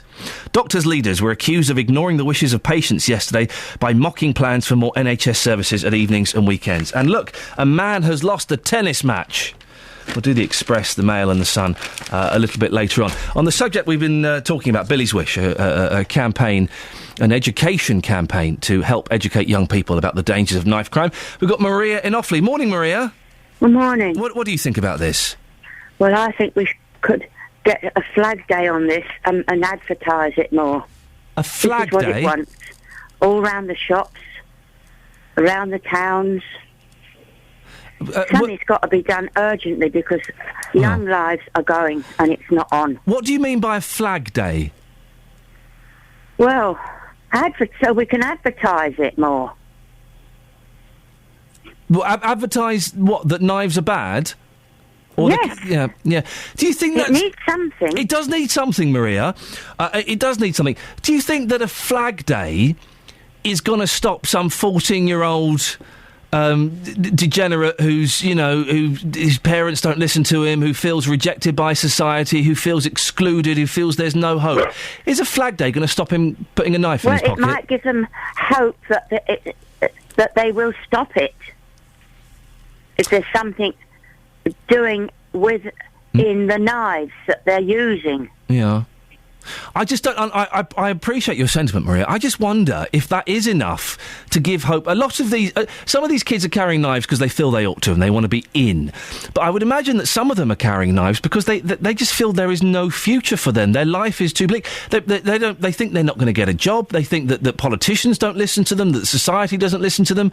A flag day, would that change their minds? Well, it could do. It might be something to, make them think. Maria? We've got to do something. We have got to do something. Thank you very much indeed. We have got to do something. I don't quite know what a flag day is. But is that really enough? 08459 455 555. Now, onto the subject of the police and your trust for them. I'm asking the question, do you trust the police? Hillsborough? Stephen Lawrence? Do you trust the police? Simple question. 81333. Start your text 3CR. 08459 455 555. A former top police officer says the Home Secretary isn't doing enough to investigate allegations that police tried to smear the family of Stephen Lawrence, the black teenager murdered in a racist attack in South London 20 years ago. Theresa May says the Independent Police Complaints Commission will look into the complaints. But Brian Paddock, a former Deputy Assistant Commissioner for the Metropolitan Police and a Liberal Democrat, is not impressed. All Theresa May seems to have done is say, another set of allegations, will feed them into existing inquiries. And that, for me, is not good enough. We need a laser-focused investigation to come up with answers quickly to try and prevent further damage to the reputation of the police. Well, Bernard Ricks from Bedfordshire is an advisor to the police and has written several reports for the Home Office on policing. He joins me now. Bernard, do you trust the police? I do trust the police, Ian. The allegations, or rather the statements that have emerged recently, relate to matters 20 years ago. It's right that the Home Secretary initiates activities that look again at the what happened all those years ago, and it's right that we keep a forensic eye on what the police are up to these days. So I do trust the police. I think in any line of work there are individuals who don't do what they're supposed to, but by far the vast majority of police are trustworthy. Where could something like this have come from? You're not suggesting that the gentleman whose name escapes me, who has come out as saying he was asked to spy on the Lawrence family, is behind this. This came from someone higher up, didn't it? Well, it was a Channel 4 investigation that disclosed what has happened, and another whistleblower reported on what had happened to him and the activities that he'd been instructed to undertake those 20 or so years ago. What for me is most important about this, aside from the continuing distress it's causing the Lawrences, is what it teaches us about what should happen today. And it does mean that those that we elect, police and crime commissioners, need to keep a very close watch on what's happening within their individual police forces. But I'm scratching my head to think. I remember the 90s thinking, hey, we've got everything sorted, but the racism has been knocked out of the police. This is a pretty decent society. I'm scratching my head to think how anybody in a position of power in the police could think it was appropriate to try and discredit the family of a boy who'd been murdered. How could anyone in a position of authority think that was acceptable behaviour? Well, it's quite remarkable, isn't it? You and me both find it absolutely staggering, and I think that's the sentiment from the overwhelming majority of people. Clearly, somebody somewhere appears to have given the instruction to find a way of covering the Met's back, of in some way protecting their reputation, and in a manner that's wholly and completely misguided. The whistleblower who came out, he won't have been acting at his own instigation. He will have received commands from others further up the Met. A key question is to find out who issued those instructions and to get to the bottom of this, although the inquiries that there have been previously have not discovered a shred of evidence about this. So it's quite a remarkable case. We know that the police still use undercover investigators to go deep undercover and infiltrate various groups to see what's going on. And in some ways, I guess that kind of has to be applauded. But we don't know that this kind of behaviour, this inappropriate behaviour, we don't know it's not still happening, do we?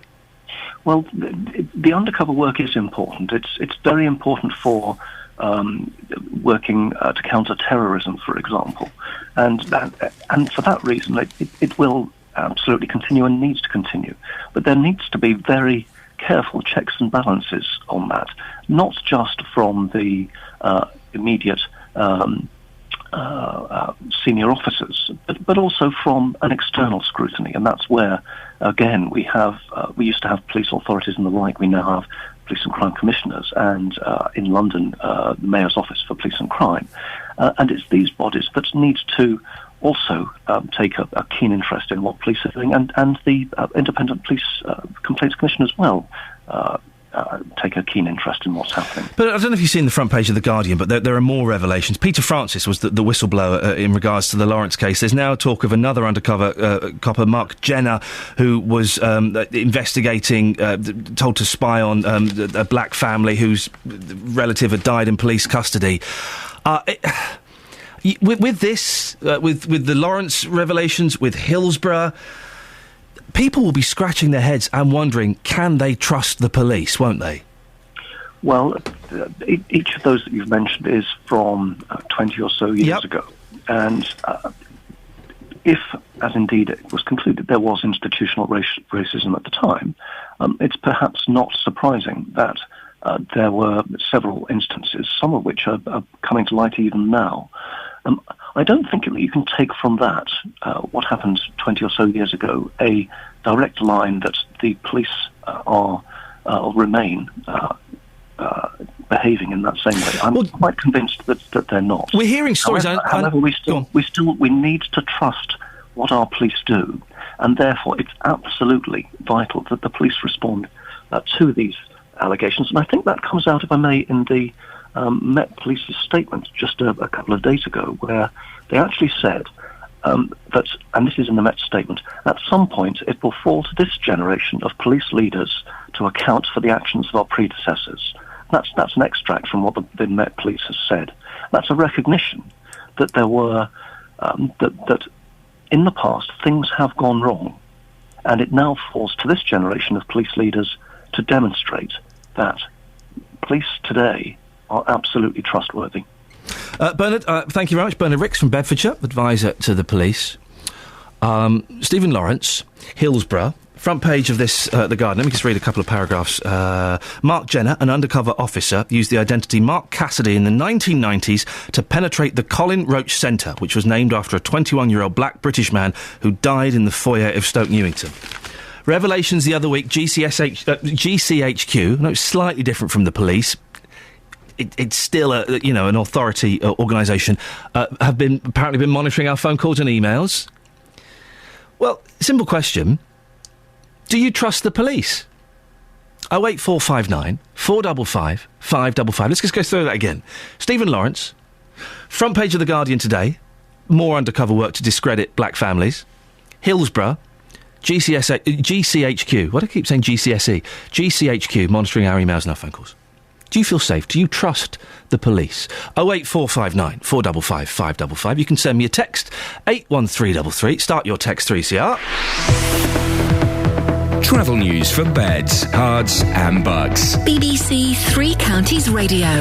Roadworks in Wing along Leighton Road, the A418. This is temporary traffic lights and then gas main work. It's continuing around Stuteley Road. I'm looking at the speed sensors and they're picking up a little bit of a delay this morning along the A418 as you come from Leighton Buzzard toward and through Wing and then off toward Wingrave. It's looking a bit busy. A41 on the sensors looking a little slow as well as you come out of Aylesbury and head toward Aston Clinton and Tring. It's not a massive queue by any means, but it's definitely looking busy. And don't forget there are some temporary traffic lights on the A41 near Berrylands. M25, you've got patches of traffic anti-clockwise. First off, it's slow from the M11, so back in Essex, junction 27 through to Enfield at junction 25, and then continuing through the roadworks past Potters Bar and down toward the A1M. Starting to slow up a bit down toward the M25 on the A10 in Cheshunt as well. And then continuing on the M25 anti-clockwise, Maple Cross to the M40 is looking particularly busy as well. While into London on the A1, you've got a fair bit of a queue building through Boreham Wood along Barnet Bypass down from Stirling Corner toward Mill Hill Circus. Trains are still running nicely. Adam Glynn, BBC Three Counties Radio. Thank you, Adam. News and sport now, Catherine Boyle. Across beds, hearts and bugs.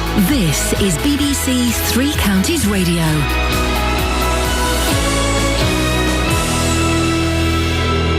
Headlines. An MP is calling for 5 key members of the East of England Ambulance Trust to lose their jobs after a report found weak leadership had put patients at risk.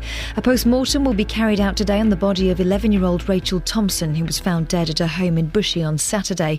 And the man shot dead in Aylesbury on Sunday night has been named locally as 44-year-old Darryl Farnham from Belgrave Road. Three Counties Sports. BBC Three Counties Radio. Rafa Nadal has suffered his first ever first-round Grand Slam defeat after being beaten in straight sets by the Belgian Steve Darcy. After 2 hours and 55 minutes, Steve Darcy has 2 match points. He only needs one.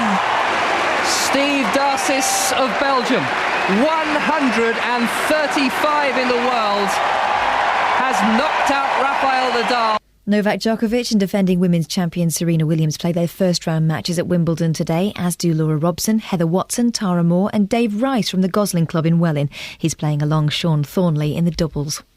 The British and Irish Lions continue their tour of Australia when they take on the Melbourne Rebels at 10:40 this morning. Dan Lydiate will captain the Lions, who go into the game on the back of Saturday's first Test victory over Australia in Brisbane. And football, MK Dons manager Carl Robinson believes his younger players will benefit most from the appointment of Gary Waddock as head of coaching. Waddock's arrival at Stadium MK plugs the gap left by Mick Hartford's departure as assistant manager earlier this month. And Robinson says Waddock will help develop the younger players. We wanted to change the philosophy of the football club and having a head coach, someone who was controlling a lot of the coaching and did a lot of sort of working with the young players and trying to bring the young players through, because we feel we've got a tremendous product of youth players and they've got to be guided right in between the ages of 17 through to 20. And that's your latest news and sport. More from me at 8 o'clock. Call 08459 455 555. BBC Three Counties Radio.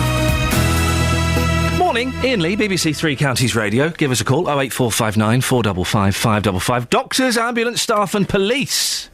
Do you trust your police? In light of recent revelations. But before that, the Moors murderer, Iain Brady, is expected to give evidence in person at a hearing to assess his mental health today. It'll be the first time he'll have spoken in public since he was sentenced in 1966. The 75-year-old wants to be transferred from a secure hospital to prison, where he hopes to be free to end his own life. Well, our reporter, Lisa Costello, has a bit more on this story. Lisa, this is a moment that Iain Brady's waited a long time for, isn't it?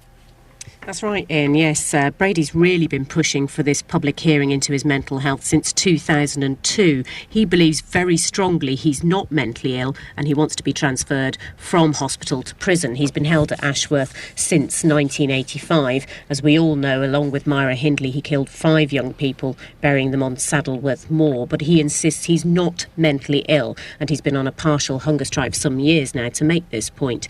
His evidence comes at the end of this hearing. And apart from a brief moment last Tuesday when he complained about having to listen to discussions of his mental health ad nauseum was the phrase he used, today will be the first time he's spoken in public at length since appearing in court in Chester in the 60s to deny those child murders. Dr. David Holmes, who's a criminal psychologist, thinks that the impact from the appearance will be on the public psyche rather than the hearing. I don't particularly think he's going to sway much opinion. What I think might be intriguing is if he can redefine the image of Iain Brady in contrast with that earlier iconic, arrogant image, with somebody who is now kind of less able to control, less coherent and directed, somebody who's beginning to look frail and vulnerable. Lisa, the arguments at the tribunal so far around the state of his mental health, they've been quite complex, haven't they? They have. Obviously, mental health, a very difficult and grey area for the law to deal with, it being so open to interpretation and nuance.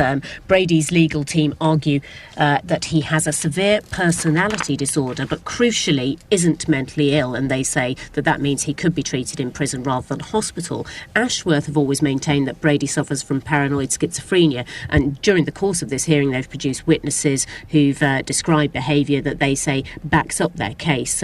Examples, for instance, of Brady jabbing a fellow patient with a pen and baring his teeth at the nurse who was trying to deal with it and spitting at him. Now, Brady's team insists he doesn't have schizophrenia, that this severe personality disorder, something called narcissistic personality disorder, while serious, isn't actually a mental illness as such, and therefore he could be treated in prison rather than hospital. And his disdain for those in the medical profession has been pretty evident, hasn't it?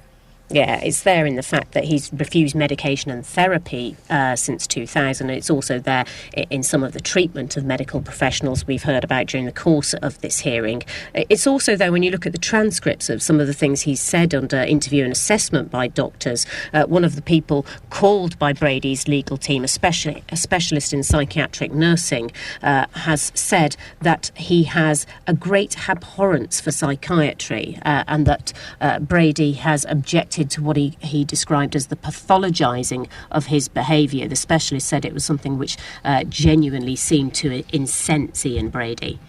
Lisa, thanks very much indeed. Call 08459 455 555. BBC Three Counties Radio. So, front page of The Guardian, Yard spied on critics of police corruption. Turns out the 90s were as bad as the 70s. I remember thinking the 90s are pretty cool, thinking we've got everything sorted. Racism is under control. It's still a few bits and places where it's still there. But, the police and various other organisations that were obviously racist in the 70s and 80s, that's been washed out. Well, looking back, it turns out the 90s were awful. Critics of police corruption were spied upon. The Stephen Lawrence family were spied upon to try and discredit them. Hey, yeah, I know your son's just been murdered, but we're going to spy on you to try and discredit you. Oh, and what did you find?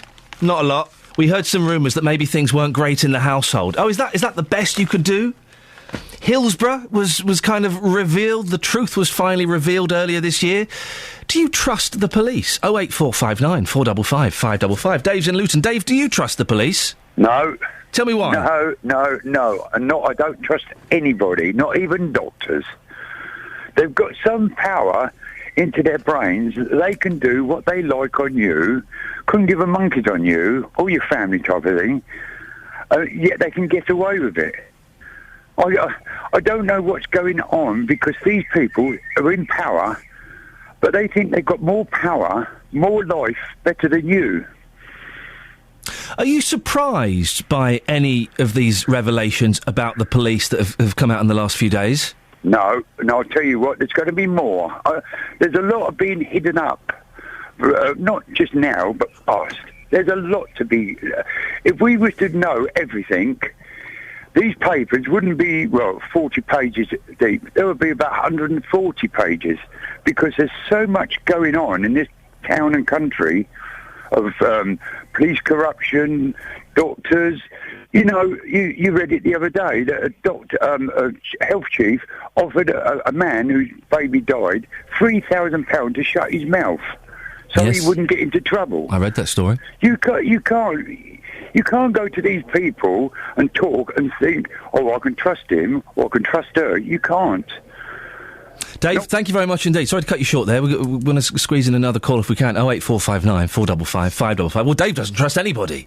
Some may suggest paranoia. Some might say healthy scepticism. Pat's in Houghton Regis. Pat, do you trust the police? Not at all, no. Why? Well, I mean, there's a couple of incidents I've reported, and one of the incidents was seeing fly tipping. It was happening at a time with a police car going past. I rung up, and because they said you'd have to go back and get the registration plate of them doing it, and I was at work. I couldn't go back. I was at work, and that was it. She said, I'll put the phone down on you then. That was the attitude I got from her. Then I went to a substation after an incident with my vehicle, and she said to me, you don't think I'm going to do this at 9:30 at night? I go home at 10, and I'm not doing it in my own time. We close the substation at 10 o'clock. And I'm thinking to myself, hang on a minute, this is the police response to any crime that you get, you know, it's to their convenience. And that's what I don't like. It's the call centres, even the staff. I've had a second occasion where one of the staff members said, I'm going to put the phone down on you after my wife was racially abused. And she was racially abused. And, I mean, she was, if I say to you, she was called a white whore. OK, steady on with your language, but yes, point taken. Well, no, you know, that's what... I know, but just to be aware we've got young ears, but I appreciate that. Thank you, go on. So, yeah, and, you know, the response was, if you continue like this, I'm going to put the phone down on you. I don't want to know. And this is a call centre. So, you know, if you report something, you're trying to say how it is, how it went, and things that were happening. If they don't like the tone of your voice or the way you're putting it across, and I wasn't swearing, then they will put the phone down on you. That's not policing to me. Pat, do any of these revelations that have come out in the last couple of days about spying being done by the police, does any of this surprise you? No, not at all. It is disgraceful. I mean, it doesn't surprise me because it seems like we have a police force now that responds to their own needs, their own kind of policing. They don't react to what the public want. And I think that's where the policing has gone wrong. So, what's interesting what you're saying is, we spoke to Bernard Ricks, who is an advisor to the police, and he said, look, all of this stuff happened 20 years ago, it's fine now. But you're disagreeing with that? Yeah, totally. Yeah, I mean, even the police themselves, I'm not talking about the Bobby on the street. I mean, the Bobby on the street wants to police the streets. That's what they want to do. That's what they're dying to do. But they're not allowed to do that. They're allowed to meet targets. They've got to meet targets, and to respond to the public, that's got to come from higher up. And these people in these high positions, some of them don't go through the colleges they have to train to be a police officer. They come from universities or, you know, these... like Cambridge, and they just get put into these jobs, and I think that's where we're going wrong. We should have police chiefs that have come through the ranks so they understand what the public want. Pat, thank you very much indeed. There was a category C word in there. You weren't offended, I know, but I have to do my duty. Apologies if anybody was offended by that. It added a little colour to the story, I think we could say. Well, what do you think? Do you trust the police? Front page of The Guardian, there's a new story about Yard spying on people that they didn't like. Not because they were crooks or anything, just people they didn't like. Stephen Lawrence's family being spied on in an attempt to, make them look bad. Hillsborough, there's been a lot coming out. Do you trust the police? Simple question. 08459 455 555. Travel news for beds, cards and bugs. BBC Three Counties Radio. Having a look at the train departure boards, and we've got a couple of cancellations through Hertford North Station. The 8:10 service that should have been running up to Stevenage has been cancelled because of a train fault, and the 8:50, which I'm guessing would have been the return, has been cancelled as well. Everything else, though, running to time, and no other delays or disruption on the rails across the three counties this morning. Things on the tube still looking fine too. Roadworks in Wing, it looks like they might be causing delays. Certainly the speed sensors are picking up slow-moving traffic along the A418. It's looking a tad slow as you head from Leighton Buzzard through Wing and Wingrave toward Aylesbury. We've got some delays in Marlow. The A404 to and from the M40 is looking a little bit slow.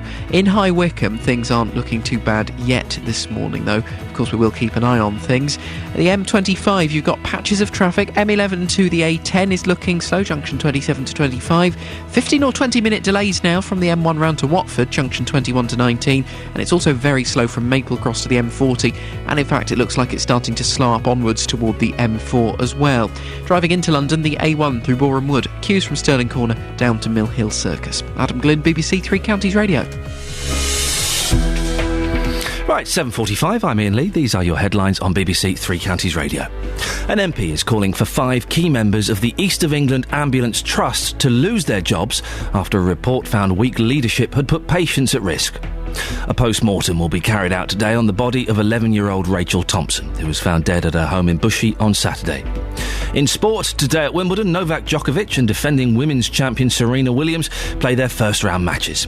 Coming up, you can hear why a packet of biscuits and a game of bingo ended horribly for a group of British tourists in Portugal. Beds, hearts and bucks weather. BBC Three Counties Radio. Good morning. Well, we've seen some sunshine this morning, some high clouds, so it's poking through that as well through parts of West Hertfordshire as we speak. But as we head through the morning, the cloud will start to increase. We're still going to get the sunny spells, though, and the cloud not quite as thick as it was yesterday, so we will see some rather hazy sunshine, and it's certainly going to feel just a little bit warmer than it did. We're looking at a maximum of around 20 Celsius. Now, we're running the risk of a very light isolated showers, but most places won't see one, and it should stay completely dry. And if you're heading down to Wimbledon, it's the same for there too. Overnight, we're hanging on to the cloud. 1 or 2 breaks in that cloud could lead to a mist or fog patch first thing tomorrow morning, with a minimum temperature down to 9 Celsius. And the sun rises tomorrow to a similar day, just a little bit warmer, with a maximum tomorrow of 20 Celsius. That's your forecast. Thank you very much. Every weekday from 12, Nick Coffer brings you great guests. Julian Clary, welcome to BBC Three Counties Radio. Legendary Genesis guitarist Steve Hackett, Supertramp frontman Roger Hodgson, Carol Decker of Tapao fame joins me now. Great conversations. China in your hand is about the fragility of your dreams and that you should be careful what you wish for. Something very addictive about making people laugh is standing on stage and every few seconds getting that hit of a laugh. Nick Coffer. Weekdays from 12 on BBC Three Counties Radio. So, listen, girls, you have it easy in life in so many ways. Mainly because you can just swap each other's clothes. Hey, Denise, I really like that blouse you've got in your wardrobe. I'd love to wear it for Tracy's party at the week. Yeah, fine, take it. And while you're there, why don't you take this scarf that I got from Claire's Accessories, and also this brooch, and these slingbacks. Blokes, I don't know what that... I think it's a drink, isn't it? Blokes can't do that. You don't go around to a bloke's house and say, all right, Steve, let's have a look in your wardrobe. Hey, nice trousers you got there, mate. Can I borrow those to go out to the pub at the weekend? You can't do it. And I don't think it's fair. 08459 455 555. The reason I don't think it's fair is because my colleague, Justin Dealey, is wearing an awesome shirt this morning. It's the same colour. It's the green canvas colour. Looks like a tent. Doesn't suit him. Doesn't bring out the best of him at all. Makes him look old and chubby. Whereas I think it would make me look tall and slim and even more handsome. Justin Dealey. Hello, Iain. You well? I'm very, very well. How's that? How's your shirt doing today? Yes, my shirt's doing very well. Haven't worn this shirt in probably about 2 years or so.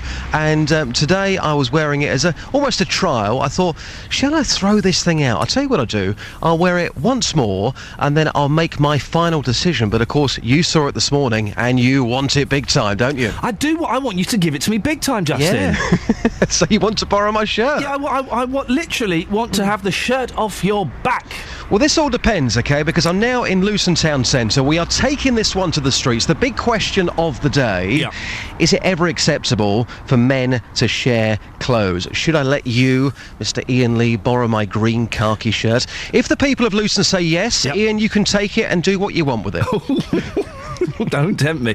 Now, let's just clear these rules up. If they say yes, and good people of Luton do not let me down, is it Lensies or Keepsies? I'd probably say Lensies/Keepsies. You can keep it for a couple of weeks. I mean, at the weekend, you do your TV work. Of course, you're a bit of a big deal at the weekend. That's correct, big star at the weekends. It'd be nice to see my shirt on TV. If not my face, at least my shirt. I tell you what, if you let me keep your shirt forever, I'll wear it this Saturday night on television. Channel 5, no less. Button 5 on your telly. Let's see what the people of Luton have got to say. And as you know, when I go out, I never, ever put words into people's mouths. I just wouldn't do something like that. You're disgusted, aren't you? Call 08459 455 555. BBC Three Counties Radio. It's true, at the weekend, big star, very big star. A group of British tourists who were playing bingo with a box of biscuits for first prize have been fined and given suspended jail sentences in Portugal for breaking the country's anti-gambling laws. Armed police, that means they had guns, raided the Yorkshire Tavern in Albufeira on the Algarve on Friday night after they were tipped off that expats and tourists were flouting the law. 26 tourists and the landlady were arrested. Some of those arrested had gone in the bar to watch a rugby league game and were charged with observing a crime. Despicable. Well, Carol Bradley is a journalist from Portugal News and tells me more. Carrie, what exactly was going on here? Good morning. Well, these tourists and the landlady were in the bar having a game of bingo, a rugby league match, and the police came in, swooped, searched the establishment and took everyone in the bar down to the local police station where they were identified. They were notified to appear in court yesterday morning, and after appearing in court they were in fact fined and given a range of sentences, a range of fines and suspended prison terms.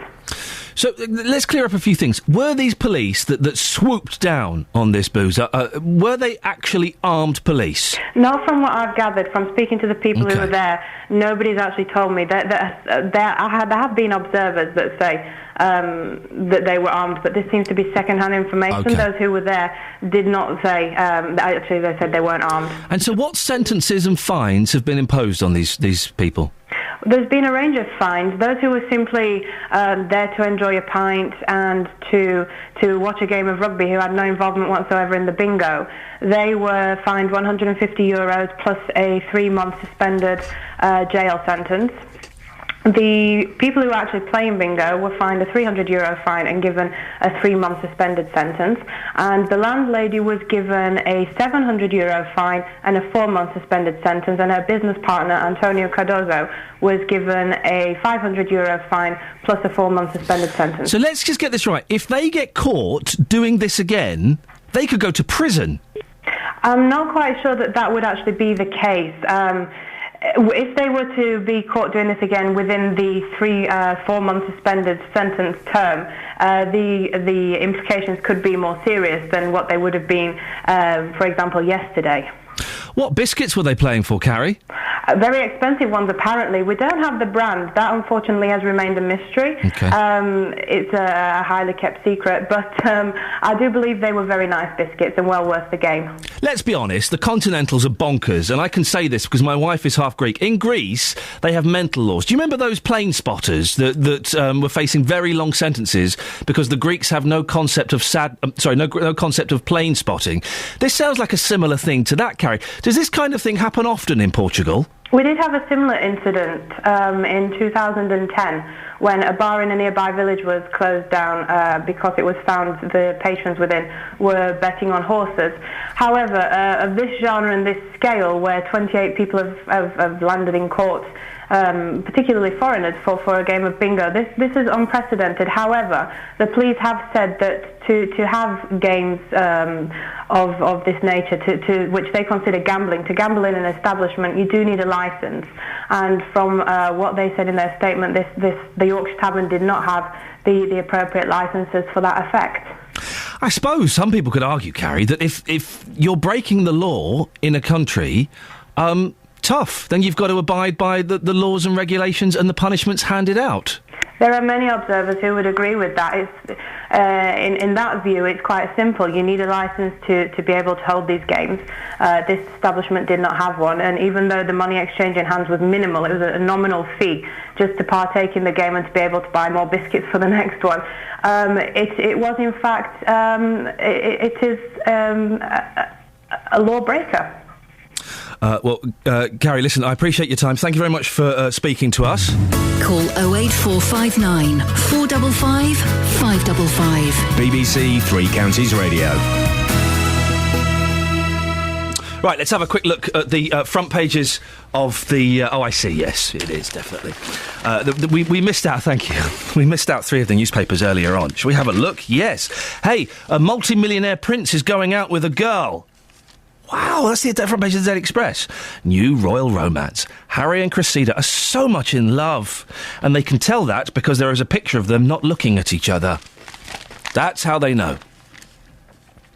Pill to prevent breast cancer. This is a story that's over at quite a few of the papers today. Drug slashes risk of disease for thousands. 500,000 women at high risk of breast cancer could be offered a daily pill to stop them getting the devastating disease. And that apparently would also save lots and lots of cash as well. So that's... there are side effects. I heard this on 5 Live this morning, and the guy said, well, are there any side effects to taking this pill? The woman said, yeah, you grow a lot of facial hair. But still, if it stops you getting breast cancer, then it's got to be good. Daily Mail, what's your risk of getting breast cancer? Also, fury of Stephen's father over revelation that police spies ran secret campaign to dig up dirt on the Lawrences. This betrayal of my family. Stephen Lawrence's father last night demanded a judge-led inquiry into an apparent police smear campaign against his family. Neville Lawrence, 71, said it was an unthinkable betrayal that Scotland Yard would mount a dirty tricks operation following his son's racist murder. Well, we're asking the question this morning, do you trust the police? 08459 455 555. There's the Stephen Lawrence case. There's the front page of The Guardian that says that the police were spying on other people they didn't like. Not because they were crooks or anything, they just didn't like them. Hillsborough. It's changed my opinion on the police a lot the last 6 months. Do you trust them? 08459 455 555. Front page of The Sun. There's a girl in her bra. Also, baby killer mum's lotto joy. Fiend celebrates £10,000 win while on bail. 08459 455 555. You've been to the Facebook page as well, facebook.com/BBC 3CR. Can men ever borrow each other's clothes? That's the question. There's a picture of Justin Dealey in his lovely shirt and me admiring it from afar. Mark says, I borrowed a mate's shirt to get access into a nightclub. I gave it back to him once I got in. There's a story there, Mark. I'm not sure if I want to know it, but... let's see what else we got. Warren says, since the bike ride, you two, meaning myself and Justin, have become closer. Is this a bromance blossoming? No. Drake says, I couldn't see Justine. His tan sort of blends in with the brown wall behind him.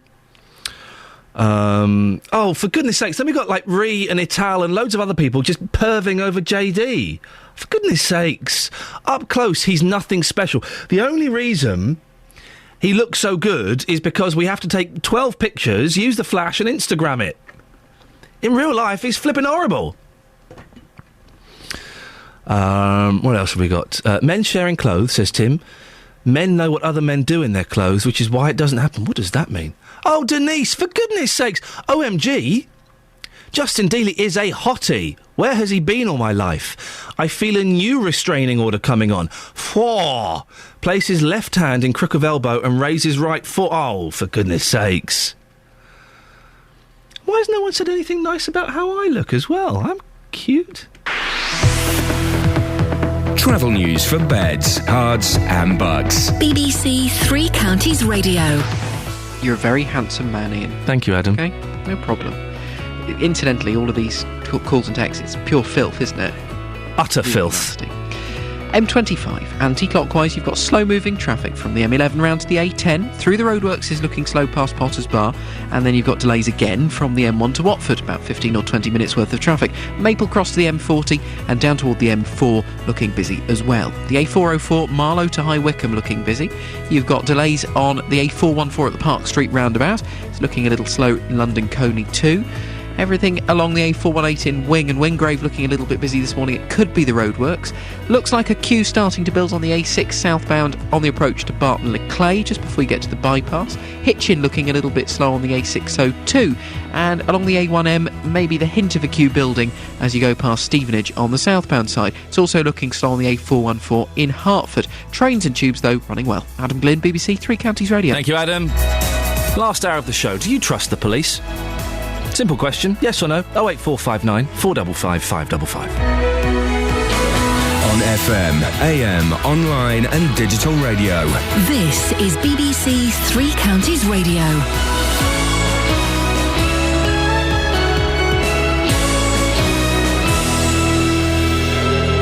Good morning, it's 8 o'clock. I'm Catherine Boyle. The headlines: East of England ambulance bosses under fire, Bucks care workers accused of sleeping on the job, and knife crime charity reaches out in Dacorum. BBC Three Counties Radio. An MP is calling for the resignation of 5 key members of the East of England Ambulance Service Trust after an external review found that weak leadership and a lack of focus had put patients at risk. Simon Oxley has more. The Trust covers 6 counties, including Bedfordshire and Hertfordshire, and serves a total of 6 million people. Later this morning, the Conservative MP for Witham in Essex, Preeti Patel, will demand the resignation of 5 non-executive directors in a Commons debate. They are the Vice Chairman, Paul Remington, Caroline Bales, Phil Barlow, Anne Osborne and Margaret Stockham, who all get £6,000 a year each from taxpayers to hold the Trust to account. A murder inquiry has been launched following a shooting in Aylesbury. Thames Valley police officers found the body of a man in Belgrave Road at 10:45 on Sunday night. He's not been formally identified, but is believed to be 44-year-old Darryl Farnham, who lived at the house. A post-mortem is due to be carried out today on the body of an 11-year-old girl found dead in Bushey.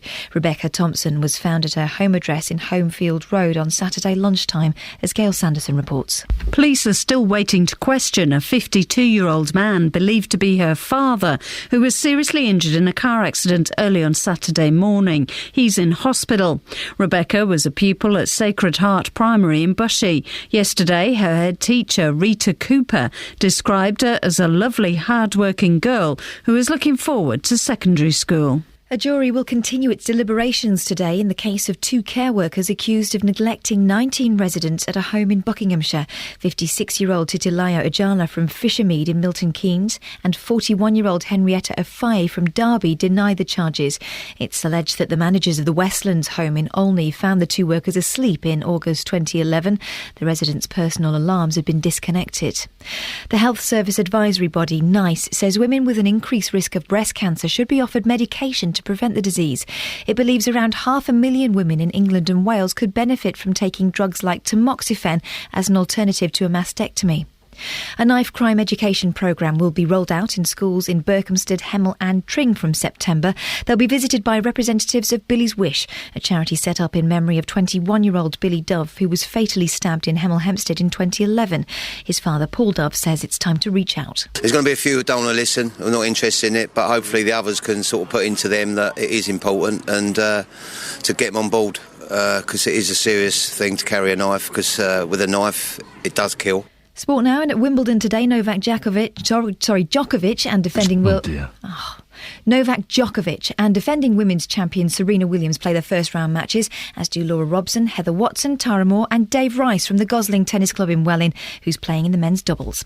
The weather mostly dry with warm sunny spells and a top temperature of 20 degrees Celsius, that's 68 Fahrenheit. Get the latest news and sport online at bbc.co.uk/3 counties. Come on, Tim. He's not in it anymore. Oh.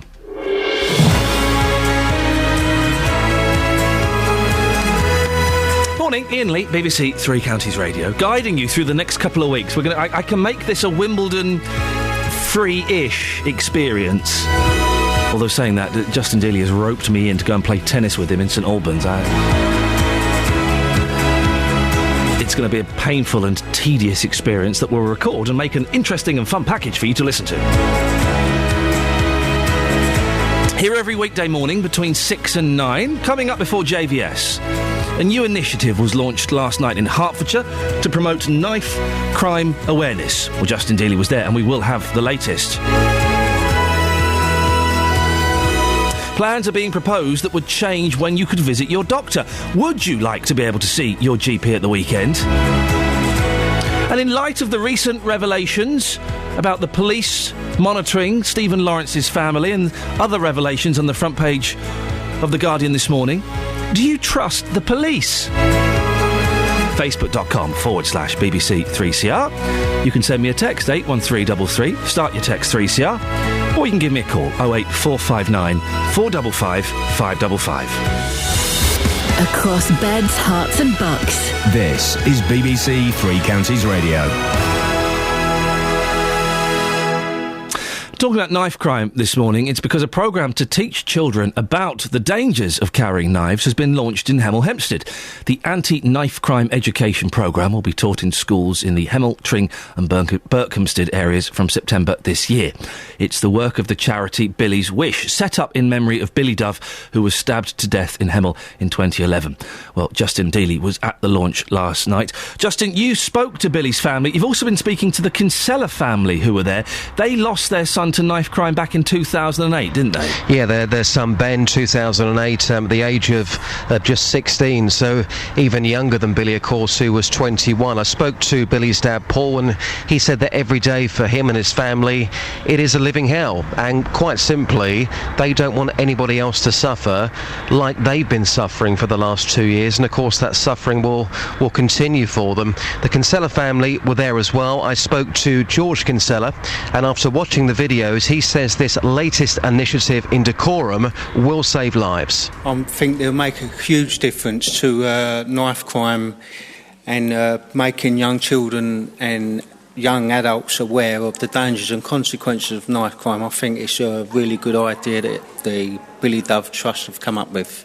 You're very passionate. You're here. You travelled a long way to be here, so it shows that you're fully behind this campaign. We are, yes. We've worked with Paul and Tanya, helping them, and also brought children from this area down to see our exhibition, so long may our partnership continue, putting out the message about the dangers and consequences of knife crime and what it does to families and everyone around them. How do you come to terms with something like this? He's lost his son at 21, you lost your son at 16. As a family, how on earth can you ever come to terms with that?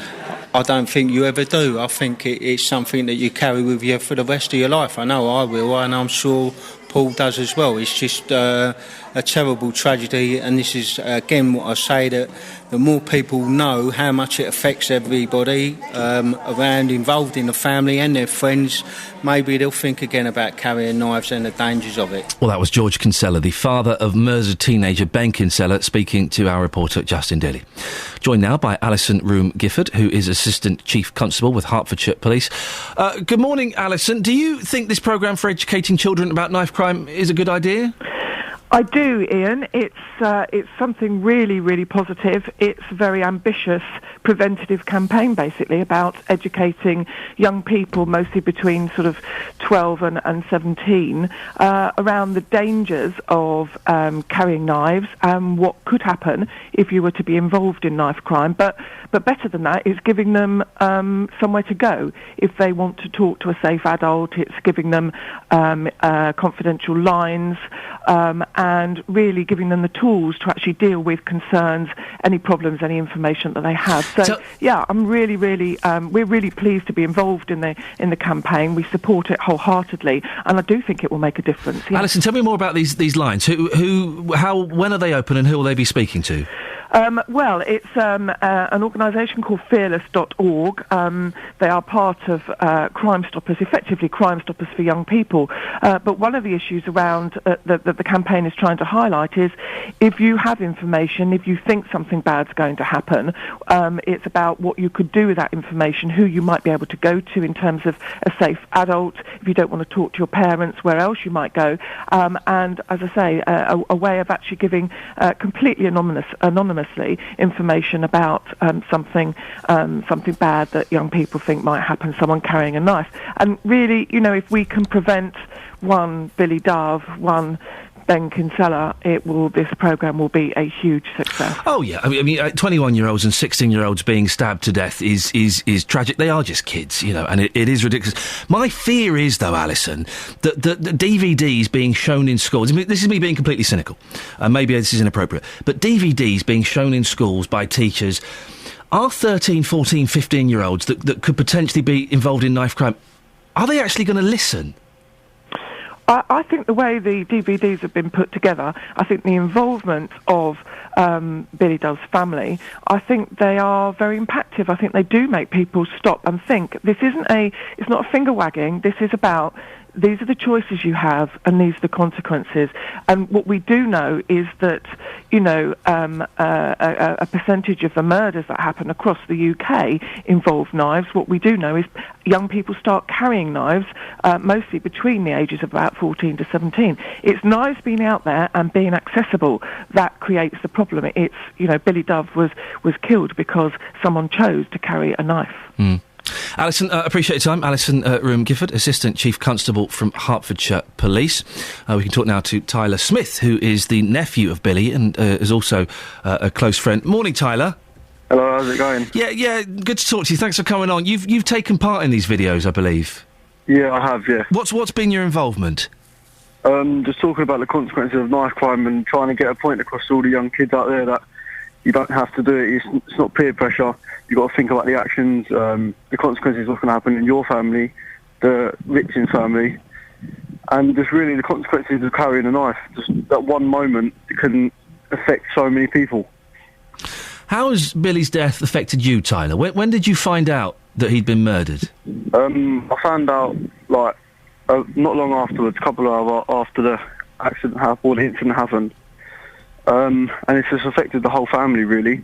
It's seeing my mum cry, seeing my nan cry, seeing his dad cry. It's just you just got to try and everyone's got to try and come together. How old are you, Tyler, if you don't mind me asking? I'm 17. 17, so you about 15 when it happened? I think I was 16. 16 when it happened? Yeah. How do you cope as a 16-year-old? Thank God I never had to go through anything like this. How did you cope as a 16-year-old losing a cousin and a really good mate to something as stupid as this? Basically, it's just his friends and the family I have around me. I'm grateful for all his friends being there. Everyone stuck together and just pulled through, really. And how does it affect you now? How do you feel now about the whole thing? I've lost a brother, and not just as a friend and I'm his nephew, but he was like my older brother. So it's like every day I think about him every day, but I know that he wouldn't want us to be upset, so you just got to try and get on with life and just remember him in all the good ways. Mm. And it is amazing that out of this terrible tragedy, the whole family have pulled together to try and make a difference. Do you think that having projects like the football team and projects like this have really helped the family? Yeah, definitely. Because at the end of the day with the football team, all of his friends see each other every day. So. And what's your message to other young people out there who might be involved in knife crime or might have friends or brothers and sisters that are involved in knife crime? What would you say to them, Tyler? Think about your actions. Think about consequences. Thanks for coming on the air this morning. No worries, thank you. Tyler Smith, Billy Dove's nephew and friend. I think I called him a cousin at some point there. His nephew and his friend. Oh dear, well it does make you think, doesn't it? 08459 455 555 is the phone number if you want to give us a call about that. Going off on a slight tangent, we're talking about the police. And do you trust the police after the revelations about the Stephen Lawrence family being investigated? There's the front page of The Guardian. Yard spied on critics of police corruption. There was Hillsborough that came out. The truth finally came out after, 25 years of lies? Some texts here. 81333, starting the text 3C. I'm asking, do you trust the police? Liam in Bedfordshire. The police are public servants, and when the state asks them to work against us that we can't trust them. They should uphold the common law. Why not spend time fighting crime rather than digging up dirt? Well, that's certainly one of the the things that's been said. Instead of sending this copper to spy on the Stephen Lawrence family, why didn't they send him to try and find out who murdered him? Misplaced resources, perhaps. Nick says, it's not the police we should mistrust, but their masters, namely the people in the corridors of power. They make decisions that they know wouldn't be acceptable and hide behind each other when they're found out. Thank heavens for whistleblowers that do speak out. Helen and Milton Keynes, you're confusing government-controlled GCHQ with police-run undercover operations. Yeah, I know. I was slightly fudging the boundaries earlier on when I brought in the GCHQ spying on us, Helen. If I did, I think I made that clear. If I didn't, I do apologise. But, she continues, the key point is someone instructed both organisations to spy on, discredit victims of crime and people who expressed opinions not in tune with the government of the day. There are a lot of rotten apples in both organisations 20-plus years ago. This needs to be exposed. Rank-and-file officers did not go rogue. They were ordered to do these things. Again, who gave the orders? Overall, I trust today's police more than in the past. Well, I trust them more than in the past, but I trusted them 20 years ago. Was I an idiot for trusting the police in the early, mid-90s? I trust them now, but in 20 years' time, are we going to get another story about coppers in 2013 doing stuff that we think is inappropriate? 08459 455 555. Do you trust the police? Travel news for beds, cards and bugs. BBC Three Counties Radio. Speed sensors are definitely picking up more delays now. The A414 through Hertford is looking particularly slow as you come up toward the junction with the Ware Road and as you go past two stations. Now, things looking reasonably good on the A10 until you get down toward Cheshunt, and then it slows up toward the M25, and the sensors are also picking up delays then as you continue down into London through Enfield. Southbound from Bullsmore Lane to Southbury Road down the A10 looks like there's quite a queue building. Across toward Bishop Stortford, the A120 through Little Haddam, the eastbound side looking slow, westbound a little bit busy as well. You've got queues, not massive ones, on the A1M from Stevenage to Hitchin. Hitchin itself actually looking quite busy on the A505 and on the A602. Things not looking too bad on the A1 this morning. Black Cat Roundabout looks like we might have a little bit of traffic building up there, but certainly not as bad as some days. To and from Milton Keynes, things looking clear. The A418 from Leighton Buzzard down toward Aylesbury through Wing and Wingrave, though, is definitely looking busy, as is the A404 to and from High Wycombe and Marlow. And then the M25 delays, M11 to the A10, and you've got, well, pretty much one solid queue from Watford around to the M40. It's all very slow-moving traffic there. Adam Glynn, BBC Three Counties Radio. Thank you, Adam. Right, 8:16, it's, where are we? Tuesday the 25th of June, I'm Iain Lee. These are your headlines on BBC Three Counties Radio. An MP is calling for the resignation of 5 key members of the East of England Ambulance Service Trust after an external review found that weak leadership and a lack of focus had put patients at risk. The man shot dead at a house in Belgrave Road, Aylesbury on Sunday has been named locally as 44-year-old Daryl Farnham. In sport, today at Wimbledon, Novak Djokovic and Serena Williams play some tennis matches. Coming up, we'll talk more about the East of England Ambulance Service Trust. Some board members may have to resign. BBC Three Counties Radio.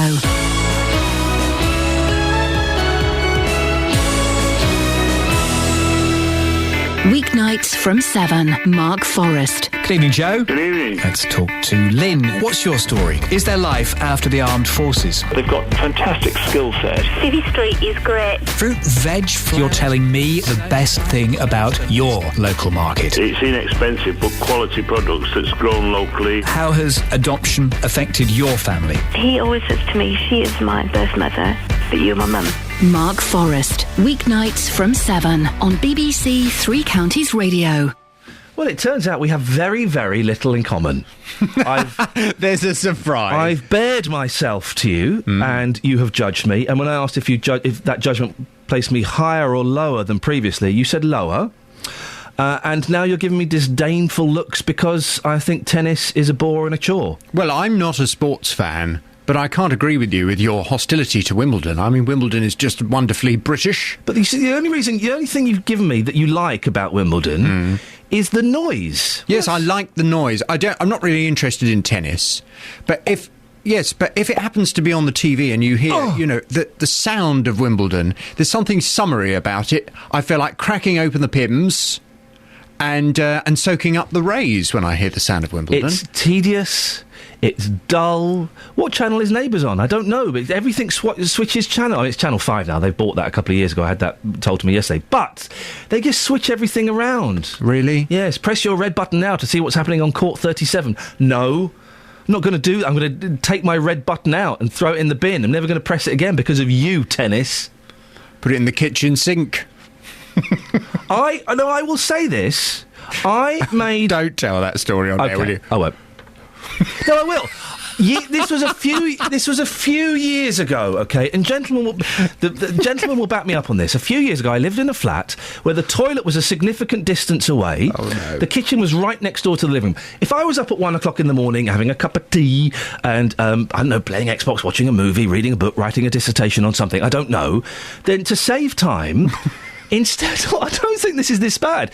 To save time, instead of walking all the way down to the West Wing to go... Everyone else is going to judge you in the same way I did. I don't think they will. Really?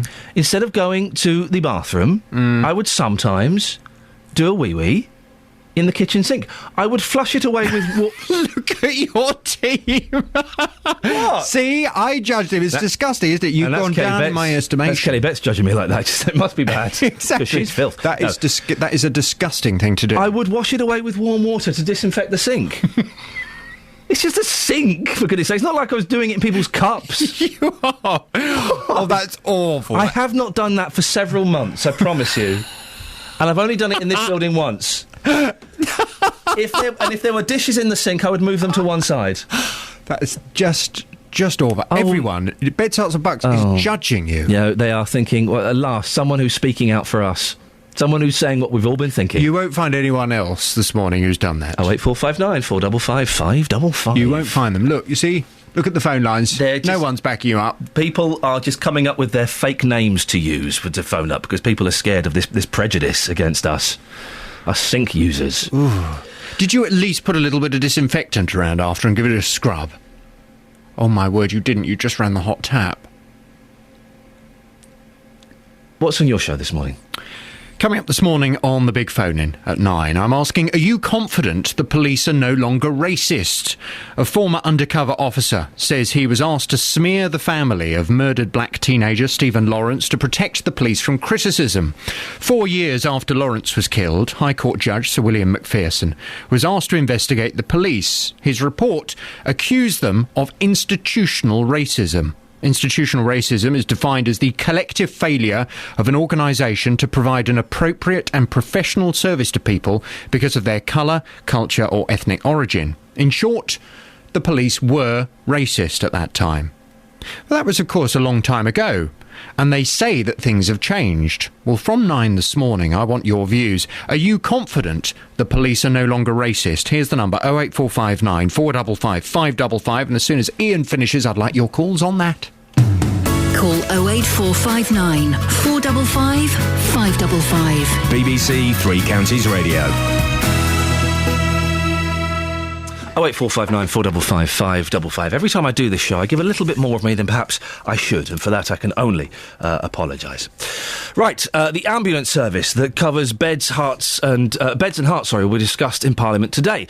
Board members of the East of England Ambulance Service Trust have been called on to resign following a highly critical report of the service. A recent external review of the trust, which serves 6 million people, found that weak leadership and a lack of focus have put patients at risk. The Conservative MP for Witham in Essex, Priti Patel, will today demand the resignation of 5 non-executive directors in a Commons debate. Vice Chairman Paul Remington, Caroline Bales, Phil Barlow, Anne Osborne and Margaret Stockham get £6,000 a year each from taxpayers to hold the trust to account. Well, Neil Storey is the Executive Director of Operations at the East of England... I'm so tongue-tied this morning, I do apologise. Let's try that again. Big run-up. Neil Storey is the Executive Director of Operations at the East of England Ambulance Service NHS Trust. Apologies for that, Neil. Good morning. Thanks for coming on. Mrs Patel accuses the board of a culture of incompetence. Do you accept that? That was a comment that came from the latest report and review undertaken by Dr Marsh recently and submitted to the organisation. there's clearly issues that the organisation has highlighted and identified around its previous board, and those issues have been very open and declared by the organisation. Do you accept there's a culture of incompetence? No, I don't accept there's a culture of incompetence of our current board, and we've got a newly appointed chair in Dr. Jeff Harris and a newly appointed chief executive who are helping the trust move forward. In what way move forward, Neil? What's being done differently? Well, we've got a turnaround plan that we issued back in April, as I'm sure you're aware. What's in this? It's a fancy title. What's in this turnaround plan? Well, the turnaround plan does exactly what it says on the tin, really. It helps the organisation turn around from where it's been. It focuses on making sure we put the operation on the front line, that we prioritise our response to patients, in particular things like improving our recruitment. So we've got a large-scale recruitment campaign on at the moment to recruit paramedics, emergency care assistants, to put more resources and ambulances out on the road to patients. It focuses on really 4 key themes, focusing on our staff and our people, reviewing the leadership of the organisation. It focuses on making sure that we can look after and train our staff and educate them properly, and put the best service out to patients in the east of England. Why weren't you putting the best service out previously? This refocuses the organisation, and I think there's been an issue of focus historically about making sure that we prioritise the right things, and organisationally that's a place where we are into now. But why weren't you putting out the best service previously? There's a number of challenges with that. It's certainly an issue of level of resources. From my perspective as the operations director, getting the right number of ambulances on the street to patients is absolutely essential. And clearly with a big organisation there are lots of things to focus on, but that resource level, those numbers of ambulances in the right place at the right time for patients is essential. So you're saying that the reason you weren't achieving, weren't being as good as you possibly could have been in the past is purely resources, finances? It's certainly about a level of resources. You know, it's a big. It's not down to bad It's not down to bad leadership. It's not down to people being incompetent. It's purely down to resources. Is that what you're saying? Certainly, looking forward, our main focus is let's look back. Let's look back at what went wrong. Are you saying that the reason you weren't delivering the best service you could, and there were failings in the service, is not because of leadership, not because of people? It was purely down to resources. No, that's not what I was saying. It's been clear from our reviews that we've had, and clear from the people that have come in to look at the organisation, that there were a mix of issues. You know, we've been very open about you've mentioned resources. You've mentioned resources. What were the other issues, Neil? Well, the things that we've addressed in our turnaround plan. So around leadership, as you've mentioned. So there was a problem with leadership. Absolutely, and that's been addressed. And as I say, we've got a newly appointed chief executive and chair of the organisation. And I think, we can spend a lot of time looking backwards about why things went wrong. Well, we need to look backwards, don't we, Neil? We do need to look backwards to learn from the mistakes, don't we? It's important to learn from the mistakes so that we don't repeat them moving forward, absolutely. But my priority, my focus, the focus of this board and this team is to look forward and to focus on the issues to improve this service and turn it around. But you can only improve the service by looking at what went wrong, can't you? That's the thing. The report did find that weak leadership and a lack of focus put patients' lives at risk. And that's, as I said already, has been addressed and been How have you addressed it? A lack of focus put patients' lives at risk. Weak leadership put patients' lives at risk. The job of our new chief exec and our chair is to absolutely review the board membership and make sure that they're comfortable that they've got the right level of skills and capability to lead the trust forward at the board level. What's happening with the 5 people who've been named? Are they going to keep their positions? That's not for me to comment on that. As I said earlier, would you like them to keep their positions? Do you think they're competent? It's not about whether I would like them to keep their positions or not. As I've mentioned, the chair... You're the executive director of operations at the East of England Ambulance Service. Do you think those 5 people should keep their positions? As I said earlier, the role of the chair, Jeff Harris, is to make sure that we've got the right skills on that board, and it's for Jeff to determine whether or not those non-executives have got those skills and capabilities to move forward. And as I mentioned, my job is to focus on the real issues of turning the organisation round. It is important to look back and learn from things, but... So is Priti Patel wrong in trying to call for these people to lose their positions? What's not helpful is how long do you dwell on the past before you move forward? Neil, forward. No, I'm not buying that. It's very important to dwell on the past because people's lives have been put at risks. People's lives have been put at risk, so we have to dwell on the past, don't we? We have to learn from the past, and we have to use that learning to make sure we can move forward. And that's absolutely what we're doing. Is Priti Patel wrong in asking for these people to resign? It's entirely Priti Patel's decision as to whether or not she. Well, what do you think, Neil? I'm confused as to why you won't give me your opinion on this. As in your position, why do you feel you can't give me your opinion on this? Because it's not for me to make that decision or opinion. That decision is for the board to take. That decision is for the chair and the chief executive to make moving forward. That's why we've got a newly appointed chair. And that's the job I'm sure that Jeff will do. Jeff will do a fabulous job in leading this organisation forward. And my job isn't to focus on the exec and the board. My job is to focus on being part of that leadership team to take it forward and being able to focus on those key areas, as we've said. So, we've already seen since April an improvement in all of our response time standards to patients across all of our calls. We've seen a reduction in our complaints. We've seen a reduction in serious incidents. We've seen, we've done this at the same time as continuing our paramedic education, as maintaining our appraisals for our staff. There's certainly the feedback and the feeling that I'm getting from staff out on the ground on my station visits and ride-outs is that things are starting to improve, but clearly there's a long way to go still. Are you hearing from the staff on the ground that morale is improving? Very slowly but surely. Because we heard from... It's interesting you say that. We did hear from Unison today that you need to start with a clean slate. Staff morale was mentioned, and we've been told it's very, very low. A clean slate could correct that, couldn't it? I'm not quite sure what you mean by a clean slate, but I mean the clean slate... Like the 5 people who've been named stepping down. I think the key issues for staff morale are not about individuals, in my view. It's about the organisation. It's about whether staff have got the appropriate education, training, equipment, But if the people... Neil, I'm really sorry to press this. It really feels like you're skirting around the issue. If the people who are out there, who are dealing with the public, who are getting the flack for this on the street, if their morale is low and they think that a clean sweep, that these 5 people who have been named need to step down, you need to listen to that, don't you, Neil? Absolutely, it's really important that the organisation would listen to that. So what's your reaction to that then? That's what they're saying. Well, you are the organisation, you claim to have listened to it. What's your reaction to what you've just been said? We've just been told. My reaction is that that's not what the organisation's saying. So you've heard from an MP that's calling for No, I've not heard that from an MP. Side representative this morning. Yeah, I've heard from the East of England Ambulance Branch Secretary in Unison. So yeah, I've heard from someone who works with the people on who are dealing with this, the frontline staff. You're saying that he's wrong? No, not what I'm saying is that there's more than just one individual. You're saying that Gary Applin, who is a spokesperson for ambulance staff, you're saying that he's wrong?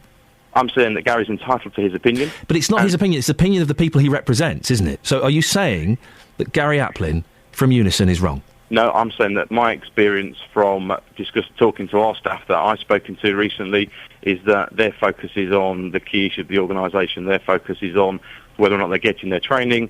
Certainly the focus from the discussions that I've had with people on station, their number one overriding issue isn't the 5 non-executive directors. Their overriding issues are the fact that they're now getting their appraisals, they're now getting their training education, they can see a clinical career pathway for them being developed, they've got resources improving on the road, and the organisation is listening to them. We've got a number Vice Chairman Paul Remington, Caroline Bales, Phil Barlow, Anne Osborne, Margaret Stockham, they get money...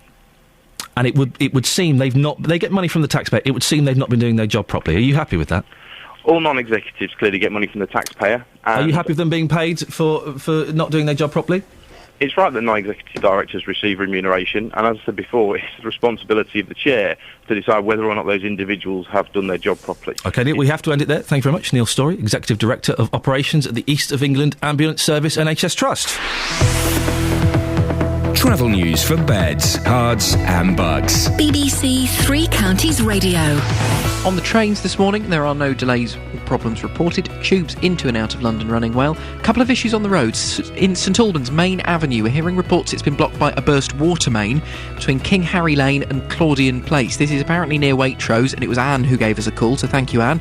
M1 southbound looking slow as you come from Northampton down toward the Newport Pagnell services and on toward Milton Keynes.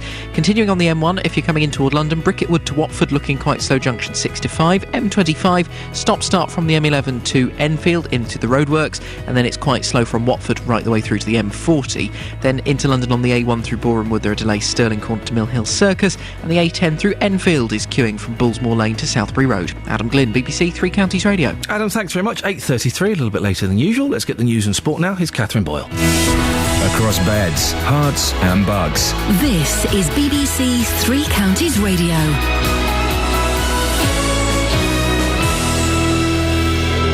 Good morning. The Essex MP Priti Patel is calling for the resignation of 5 key members of the East of England Ambulance Service Trust after an external review found that weak leadership and a lack of focus had put patients at risk. A post-mortem is due to be carried out today on the body of 11-year-old Rebecca Thompson, who was found dead at her home in Bushey on Saturday. And the man shot dead at a house in Belgrave Road, Aylesbury on Sunday has been named locally as 44-year-old Daryl Farnham. Three Counties Sports. BBC Three Counties Radio. Rafa Nadal refused to blame injury for bowing out of Wimbledon at the first round stage yesterday. The French Open champion suffered his first ever first round exit at a Grand Slam as he lost to the world number 135, Steve Darcis. The Spaniard appeared laboured as he fell into a straight sets defeat, but afterwards paid tribute to his opponent. For me, it was not a lot of things good, but, just congratulate Darcis. I think he played with the right decision, played well, and that's all. It's not the right day. I tried my best out there in every moment. Was not possible for me, and that's all. No, the opponent played well. I had my chances. I didn't make it. Fingers crossed a local player will have better luck in the doubles today. Dave Rice, who trained at the Gosling Centre in Welling, will line up alongside Sean Thornley. Playing Frank Moser and Marinko Matosevich, one guy from Germany, one guy from Australia. We know him a little bit, but we never actually played him before, so obviously hopefully we can win. And we basically got sort of not before time, so yeah, we're going to probably play in the evening. And in football, MK Dons manager Carl Robinson believes his younger players will benefit most from the appointment of Gary Waddock as head of coaching. Waddock's arrival at Stadium MK plugs the gap left by Mick Harford's departure as assistant manager earlier this month, and Robinson says Waddock has many strengths. He's a fantastic coach. He's a very calm and influenced, but he's a very, very good coach. We've worked with young players before. He understands the belief in young players. His philosophy is very, very similar and very attacking football. So, like I say, any player under the age of 24 at the football club is going to reap the rewards of working under somebody who wants to coach. And that's your latest news and sport. I'll be back with more at 9. Come on, Dave. There you go. Quiet, please. Travel news. Oh, it's all gone a little bit psychedelic. Across beds, hearts and bucks. This is Iain Lee. BBC Three Counties Radio. Well, what a hodgepodge of things we've thrown out there. We've gone from weighing in the sink to borrowing another man's shirt to talking about whether you trust the police, to talking about ambulance service. It's been a busy show. Let's have a little recap. If any of this grabs your fancy, you can give us a call. Last 25 minutes of the show before JVS at 9 o'clock. We are asking, in light of the revelations about the police yesterday, about Stephen Lawrence's family being spied on. There's a story on the front page of The Guardian that the police were spying on other people who, not because they were crooks or anything, they just didn't like them. Hillsborough. Do you trust the police? 08459 455 555. And also, I hate to bring this up, but I did. This was a few years ago. I mean, this is kind of 5 years ago. I did a wee-wee in the sink several times. It was quicker than going to the toilet. I rinsed it away with warm water, so that's kind of cleaning it. 08459 455 555 is the telephone number if you want to give us a call. We're also talking as well about GPs. Lots in the paper today about plans for longer NHS hours. Doctors' leaders have been accused of ignoring the wishes of patients by mocking plans for more services at evenings and weekends. Sir Bruce Keogh, the medical director of NHS England, is working on plans for more routine operations, clinics and tests. But yesterday, Dr Mark Porter, chairman of council at the British Medical Association, said the health service can barely afford its current model. It's been described by some as a Tesco NHS where a 24/7 service is available. Well, it's difficult, isn't it? If you work normal hours, and I'm lucky I don't, but if you work normal hours, trying to get an appointment with the doctor, it's difficult. What are the doctor's hours these days? 8:30 till 5:30, 6? If you're commuting to work, you can't make that unless you take the morning off work, which is risky because you might have to wait a bit longer if they overrun, or taking the afternoon off work. 08459 455 555. Would you like to see your doctor at the weekend or later in the evening? Joyce Robbins is the Director of Patient Concern, who campaign on patient rights. Morning, Joyce. Do you think we need an NHS which operates the same across all 7 days of the week? We certainly need a service 7 days a week. People don't just get ill, on the convenient days. You're really ill on a Saturday or Sunday. You need care, and the care you get, tends to be some part-time, partly qualified people, or people who can't speak English or something like that. And it just won't do. We can't ration care to Mondays to Fridays at convenient hours. It doesn't work that way. I spoke to a doctor earlier on, Joyce, who said that his surgery, and as far as he was concerned, lots of other surgeries, did give patients appointments on Saturdays. If I'm honest, I've never come across this before. Yes, I have come across it, but that's just about how to put it. You do come across it. It does happen in some places. And even then, we tend to be talking about Saturday mornings, not the full range of the week. If you get really ill on a Saturday afternoon or a Sunday, you try phoning an ambulance and getting into something. Almost impossible. Why do you think there is a reluctance to provide an NHS or a GP service later in the evening or at weekends? Doctors do get paid quite well, and it's difficult for, in inverted commas, normal people to get time off work to pop down to the GPs, isn't it? Well, absolutely. I mean, if you've got to take sort of half a day off or something like that, you're going to be in danger of your job quite often. They've got to come round to the idea that health is a 7-day-a-week business. I mean, it used to be much more so, of course. I mean, this is a fairly recent thing, the last few years, that doctors, simply aren't on at the weekends. And there's really no good reason for it. There should be a proper rota. Of course, one of the problems with GPs particularly is that we now have an awful lot of women. I mean, in our surgeries locally, we have women who work 2 days a week or 3 days a week. Very nice, very convenient, lovely for the children. Pretty rotten for patients who simply can't get to see them. You're talking about female doctors? That's right, yeah. What would you like to see those female doctors do then? Not work at all or work longer? No, they used to work normal hours. I mean, you arrange them, you have certain days off and this sort of thing. But women doctors, if they came in, used to work pretty well like men doctors. Now they don't. It's a nice thing for women to do because they can have plenty of time off for their children. Nice for their children, not so good for the patients. When people come to you with their concerns, Joyce, does availability of services keep cropping up? Oh, it certainly does, yes. What do they say? Well, how do I get there? How do I get there in the hours that doctors are there? My work won't let me off. I might lose my job. People are worried these days. It's not that easy to find work anymore. Joyce, finally, what changes would you like to see made in terms of availability? I'd like to see a proper service that we used to have. I mean, I can remember calling out my ordinary doctor, and he came at sort of 4 o'clock in the morning. You don't expect that every night, but you expect a proper rota so that whenever you get really sick, you can call on a doctor who is qualified, who speaks English. Joyce, nice to talk to you. Thank you very much indeed. So much I could talk about there, but we do have to move on. That's Joyce Robbins, Director of Patient Concern.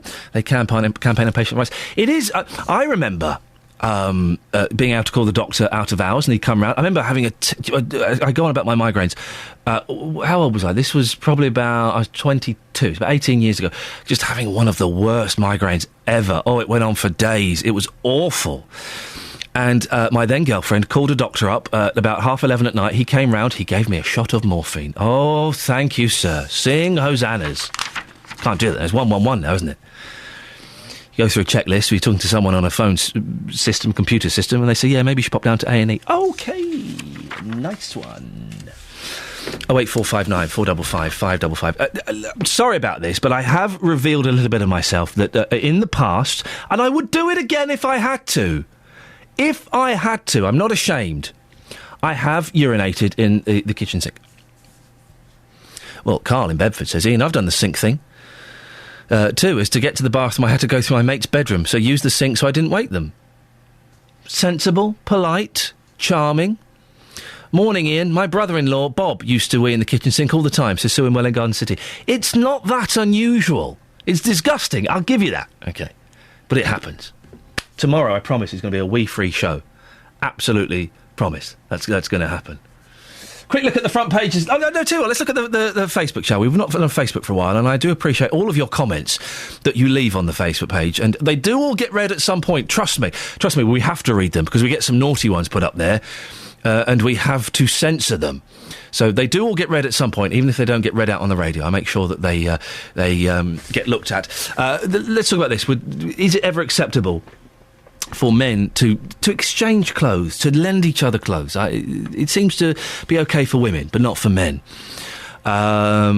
Denise says, I would... Sorry? Oh, for goodness, stop perving over Justin Dealey, women. Just leave it. Ree wants me and Justin to do a naked calendar shoot. Yeah, that's going to happen. Yeah, for charity. I would buy one. Oh, go away, for goodness sakes, Denise and Ree. Dirty, dirty, dirty. Ben says, after a party years ago, my mate came back to my mum's where I was staying the night. As it was raining, he decided to take my clothes and leave me his wet ones. Yeah, but you see? Men helping each other. Kelly Bett says, I think Ian's forearm is the best forearm I've ever seen. Well, that's nice. Lisa says, why don't men go to the cinema on their own or clothes shopping? Huh? I always go to the cinema on my own. I much prefer going to the pictures on my own. Oh, you're all just being rude. This is not what the internet was invented for. Well, let me email Mark Zuckerman and ask him if we can get Facebook closed down for a day. You're all abusing the internet, the lot of you. Shame on you. Oh, this is why I prefer phone calls, you see, because I have the ability to cut you off at a moment's notice. 08459 455 555. Last 15 minutes of the show. Let's focus this slightly. Do you trust the police? 08459 455 555. We've not had many people saying, actually, yes, no, I think they do a cracking job. Completely support them, completely trust them, 100%. If you want to defend the police, or otherwise, 08459 455 555. Travel news for beds, cards and bugs. BBC Three Counties Radio. Some issues in St Albans. Main Avenue is blocked by a burst water main. It's blocked off between King Harry Lane and Claudian Place. Homes in the area apparently out of water at the moment. That's what we're hearing. A few people tweeting about that one, and Anne gave us a very useful phone call. It's quite near to Waitrose in St Albans where that's happened. The M1, you've got delays southbound from Northampton at junction 15 to all the Newport Pagnell services. Some delays on the M25 this morning as well. Clockwise is now stop-start from junction 22 at London Coney to 25 at Enfield, so running through the roadworks is looking busy. Coming the other way through the works, it's slow on the approach from the M11 to the A10. Then it gets busier from Watford to the M40. Not a solid queue, but very slow moving around that stretch of the motorway. If you're going to be driving into London, the A1 along the Barnet bypass is queuing southbound from Stirling Corner down toward Mill Hill Circus. Tubes not causing any problems this morning, and on the train departure boards, nothing running more than a couple of minutes late here or there. Adam Glynn, BBC Three Counties Radio. Adam, thank you very much. Right, it's 8:46. It's Tuesday, the 25th of June. I'm Ian Lee, and these are your headlines on BBC Three Counties Radio. An MP will use a Commons debate to call for the resignation of 5 non-executive directors of the East of England Ambulance Service Trust today after a report found weak leadership had put patients at risk. A post-mortem is due to be carried out today on the body of 11-year-old Rebecca Thompson, who was found dead at her home in Bushey on Saturday. In sport, Rafael Nadal says it was his rustiness on grass rather than a knee problem which was behind his shock first-round exit at Wimbledon yesterday. Coming up, big questions here on BBC Three Counties Radio. Is it acceptable for men to share clothes? I want Dealey's shirt, and I want it now. Beds, hearts and bucks weather. BBC Three Counties Radio. Well, it's been a beautiful start to the day. We've had a little bit of cloud floating through, but it's quite high. You're seeing the sun behind it, so some blue sky out there as well, and it's starting to feel quite warm. Now, this is a very, very slight risk of running an isolated shower later on this afternoon, but most places should stay dry, and the temperature getting up to 20 Celsius. That's 68 degrees in Fahrenheit. Now, overnight, there will be 1 or 2 clearer spells, which means 1 or 2 mist and fog patches likely to form tomorrow morning, but a minimum temperature just sneaking below double figures, 9 Celsius, 48 degrees in Fahrenheit. Now for tomorrow, it's a very similar day. Looking dry, again, the risk of an isolated showers, but fairly unlikely. And temperatures staying around the 20 Celsius mark, so another warm one on the cards. That's your forecast. Thank you very much, Kate. If you've missed any of the programmes from the last week, you've missed things like this. It was awful because I think my dad, I don't know whether I think he was the first celebrity really to sort of get sectioned. But there is a way you can hear it all again. I'm about to speak to Rachel Bruno. She was just 16 years old when her very famous father was sectioned. Go to bbc.co.uk/3 counties and click on Listen Again. All of our programmes are available for 7 days, allowing you to listen to what you missed or things you'd love to hear again. bbc.co.uk/3 counties. Don't forget, of course, you can listen to this show on BBC iPlayer and listen again. Or there is a weekly best of podcast. I know. We find enough material to make a weekly best of. It comes out every Friday, about 1, 2 o'clock in the afternoon, and I think there are 4 or 5, I think there's 4 up at the moment. If you go to iTunes, type in Iain Lee, IAINLEE. Get that extra I, otherwise you won't find me, you get someone else's rubbish. IAINLEE, and you can download the podcasts and carry them around in your pocket, and if you leave nice comments for us and 5-star reviews, then we shoot up the charts. I'm about number 9 in the news and politics chart. The news and politics! Wow, they've obviously never listened to the show at all, have they? 08459 455 555 is the telephone number. If you want to give us a call, it's the last 15 minutes of the show. We're talking about, well, is it ever okay for men to share clothes? Women do it all the time, and I've always been jealous of that. Oh, I like that blouse. Can I wear it to Denise's party? Of course you can, Shirley. Here you go. Well, I like the shirt that Justin is wearing today. It's a nice shirt, Justin. It's a lovely shirt. You just mentioned 5-star there. Oh, reminiscing the 1980s. What a great decade. Yeah, it's a lovely shirt, isn't it? It's lovely. Yes. Nice green khaki shirt, nice tight-fitted shirt, Italian. I don't think it suits you. I think it makes you look like a 50-year-old has-been, whereas it would make me look like a 37-year-old soon-to-be. You want it bad, don't you? I do. I want you to give it to me. Hang on a second. Do you want me to give you the shirt, or do you want me to lend you the shirt? Come on. Let's be correct on this. Come on. I want a givesies. Right, you want it. You've been asking people, haven't you? Yeah, this is the big question of the day. Now, I said to you earlier on, I'm wearing this shirt today. You quite like it. I've said it's up to the people of Luton. Yes. So I've been in Luton this morning. Very interesting first answer coming up here. I've been asking people in Luton, is it ever acceptable for men to share clothes? This is what people had to say. No, man. Man doesn't want to share clothes at all. It's embarrassing, man. To go out and see you have on your friend clothes and your friend have it on the next day. Embarrassing, man. Yeah, if they're brothers or friends. I mean, Ian's not really a friend. Well, if someone asks, then I don't see a problem. Just as long as they don't take it without asking. I think he's going to steal it. That's my fear. Well, it's just a shirt. As long as it's not Prada or anything, then why not? This is not just any shirt. Look at the shirt. Come on, score that shirt out of 10 for me. I'll give it an 11. I like it. 11 out of 10? Yeah, I like it. Steaming. Simon, do you like my shirt? Simon, do you like my shirt? Do you? Yeah. Now, the question is it ever acceptable for men to share clothes? You're a man yourself. Is it acceptable? Yeah, I think it's very acceptable, yeah. So what have you borrowed then?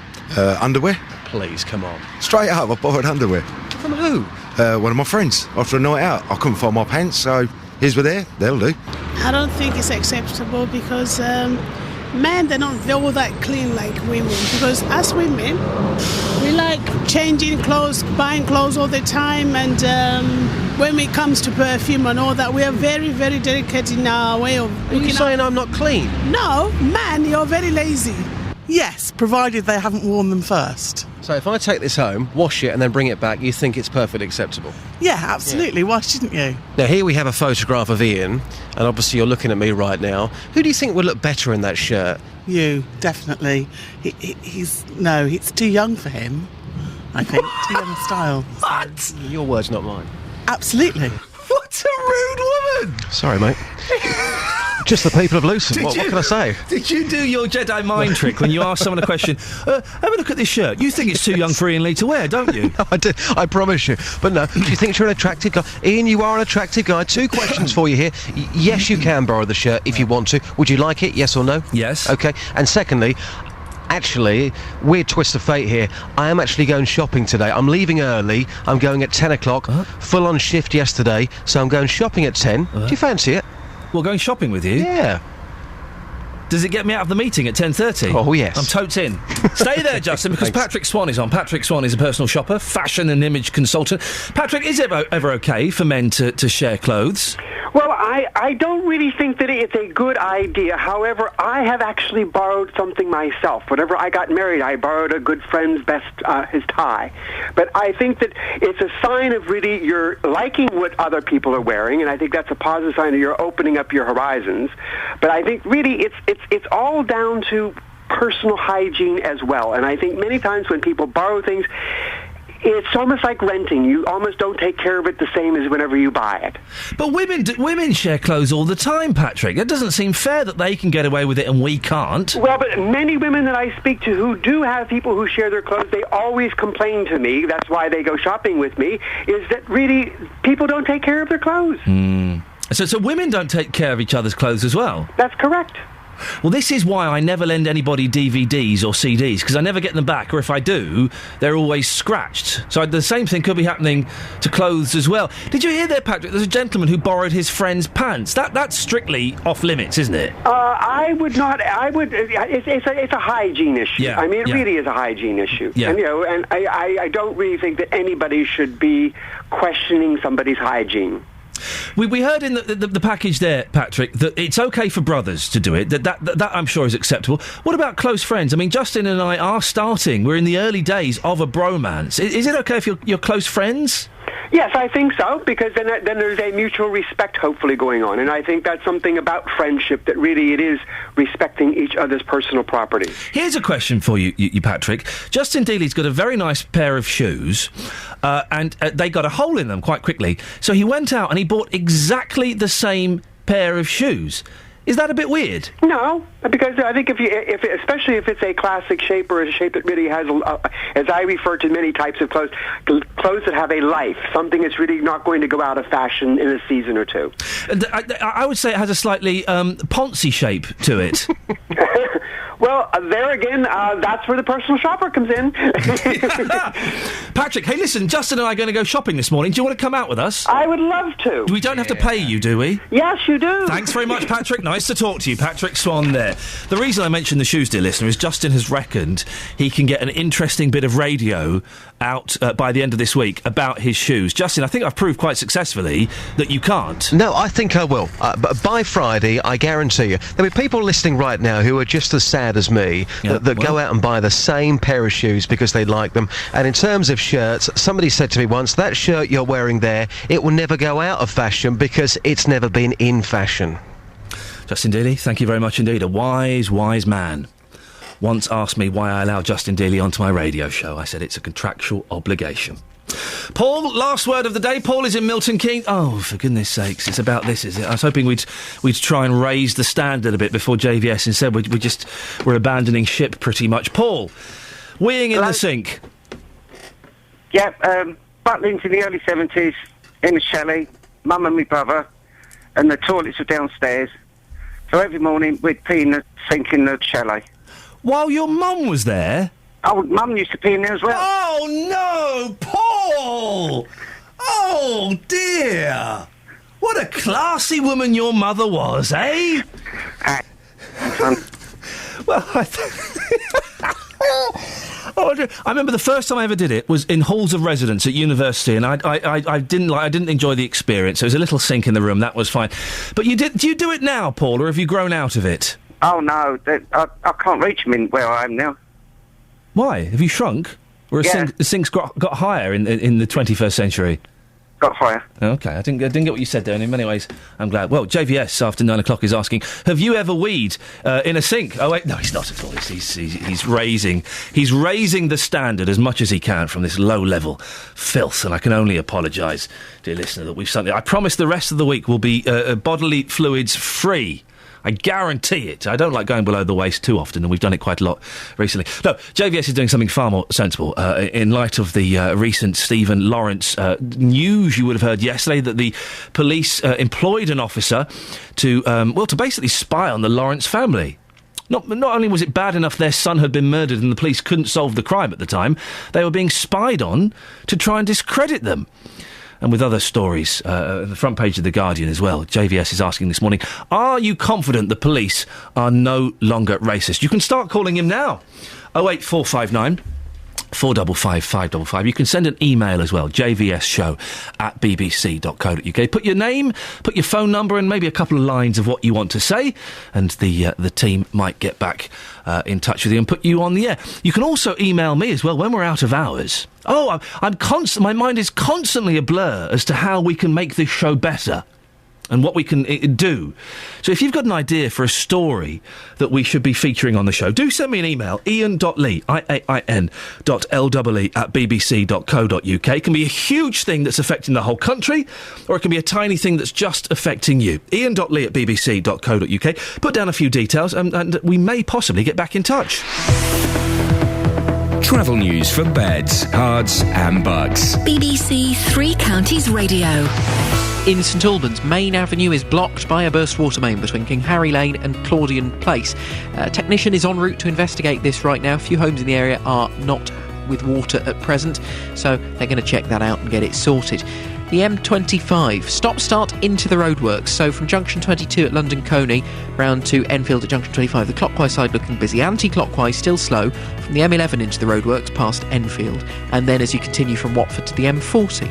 You've got delays on the M1 this morning, southbound from Northampton to Newport Pagnell and down toward Milton Keynes. You've also got slow-moving traffic on the London-bound side from Bricket Wood to Watford, so as you come down toward the end of the motorway.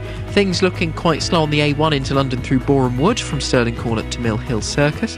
Speed sensors also picking up a few delays in Harlow. The A414 has been looking a little bit busy on and off this morning, and if the A10's your route of choice toward London, it's slow through Cheshunt, and on the other side of the M25, slow through Enfield as well. Trains and tubes, though, running without any problems. Adam Glynn, BBC Three Counties Radio. Thank you very much, Adam. Right, that's it. That's your lot. We'll have something decent for you tomorrow. I can only apologise for the mess that's been today's show. Back tomorrow at 6 o'clock. Do stick around. JVS is up next. Until tomorrow, from me, ta-ta. On FM, AM, online and digital radio. This is BBC Three Counties Radio. Thank you, Iain. Good morning. Welcome to the JVS show. I'm Jonathan Vernon-Smith.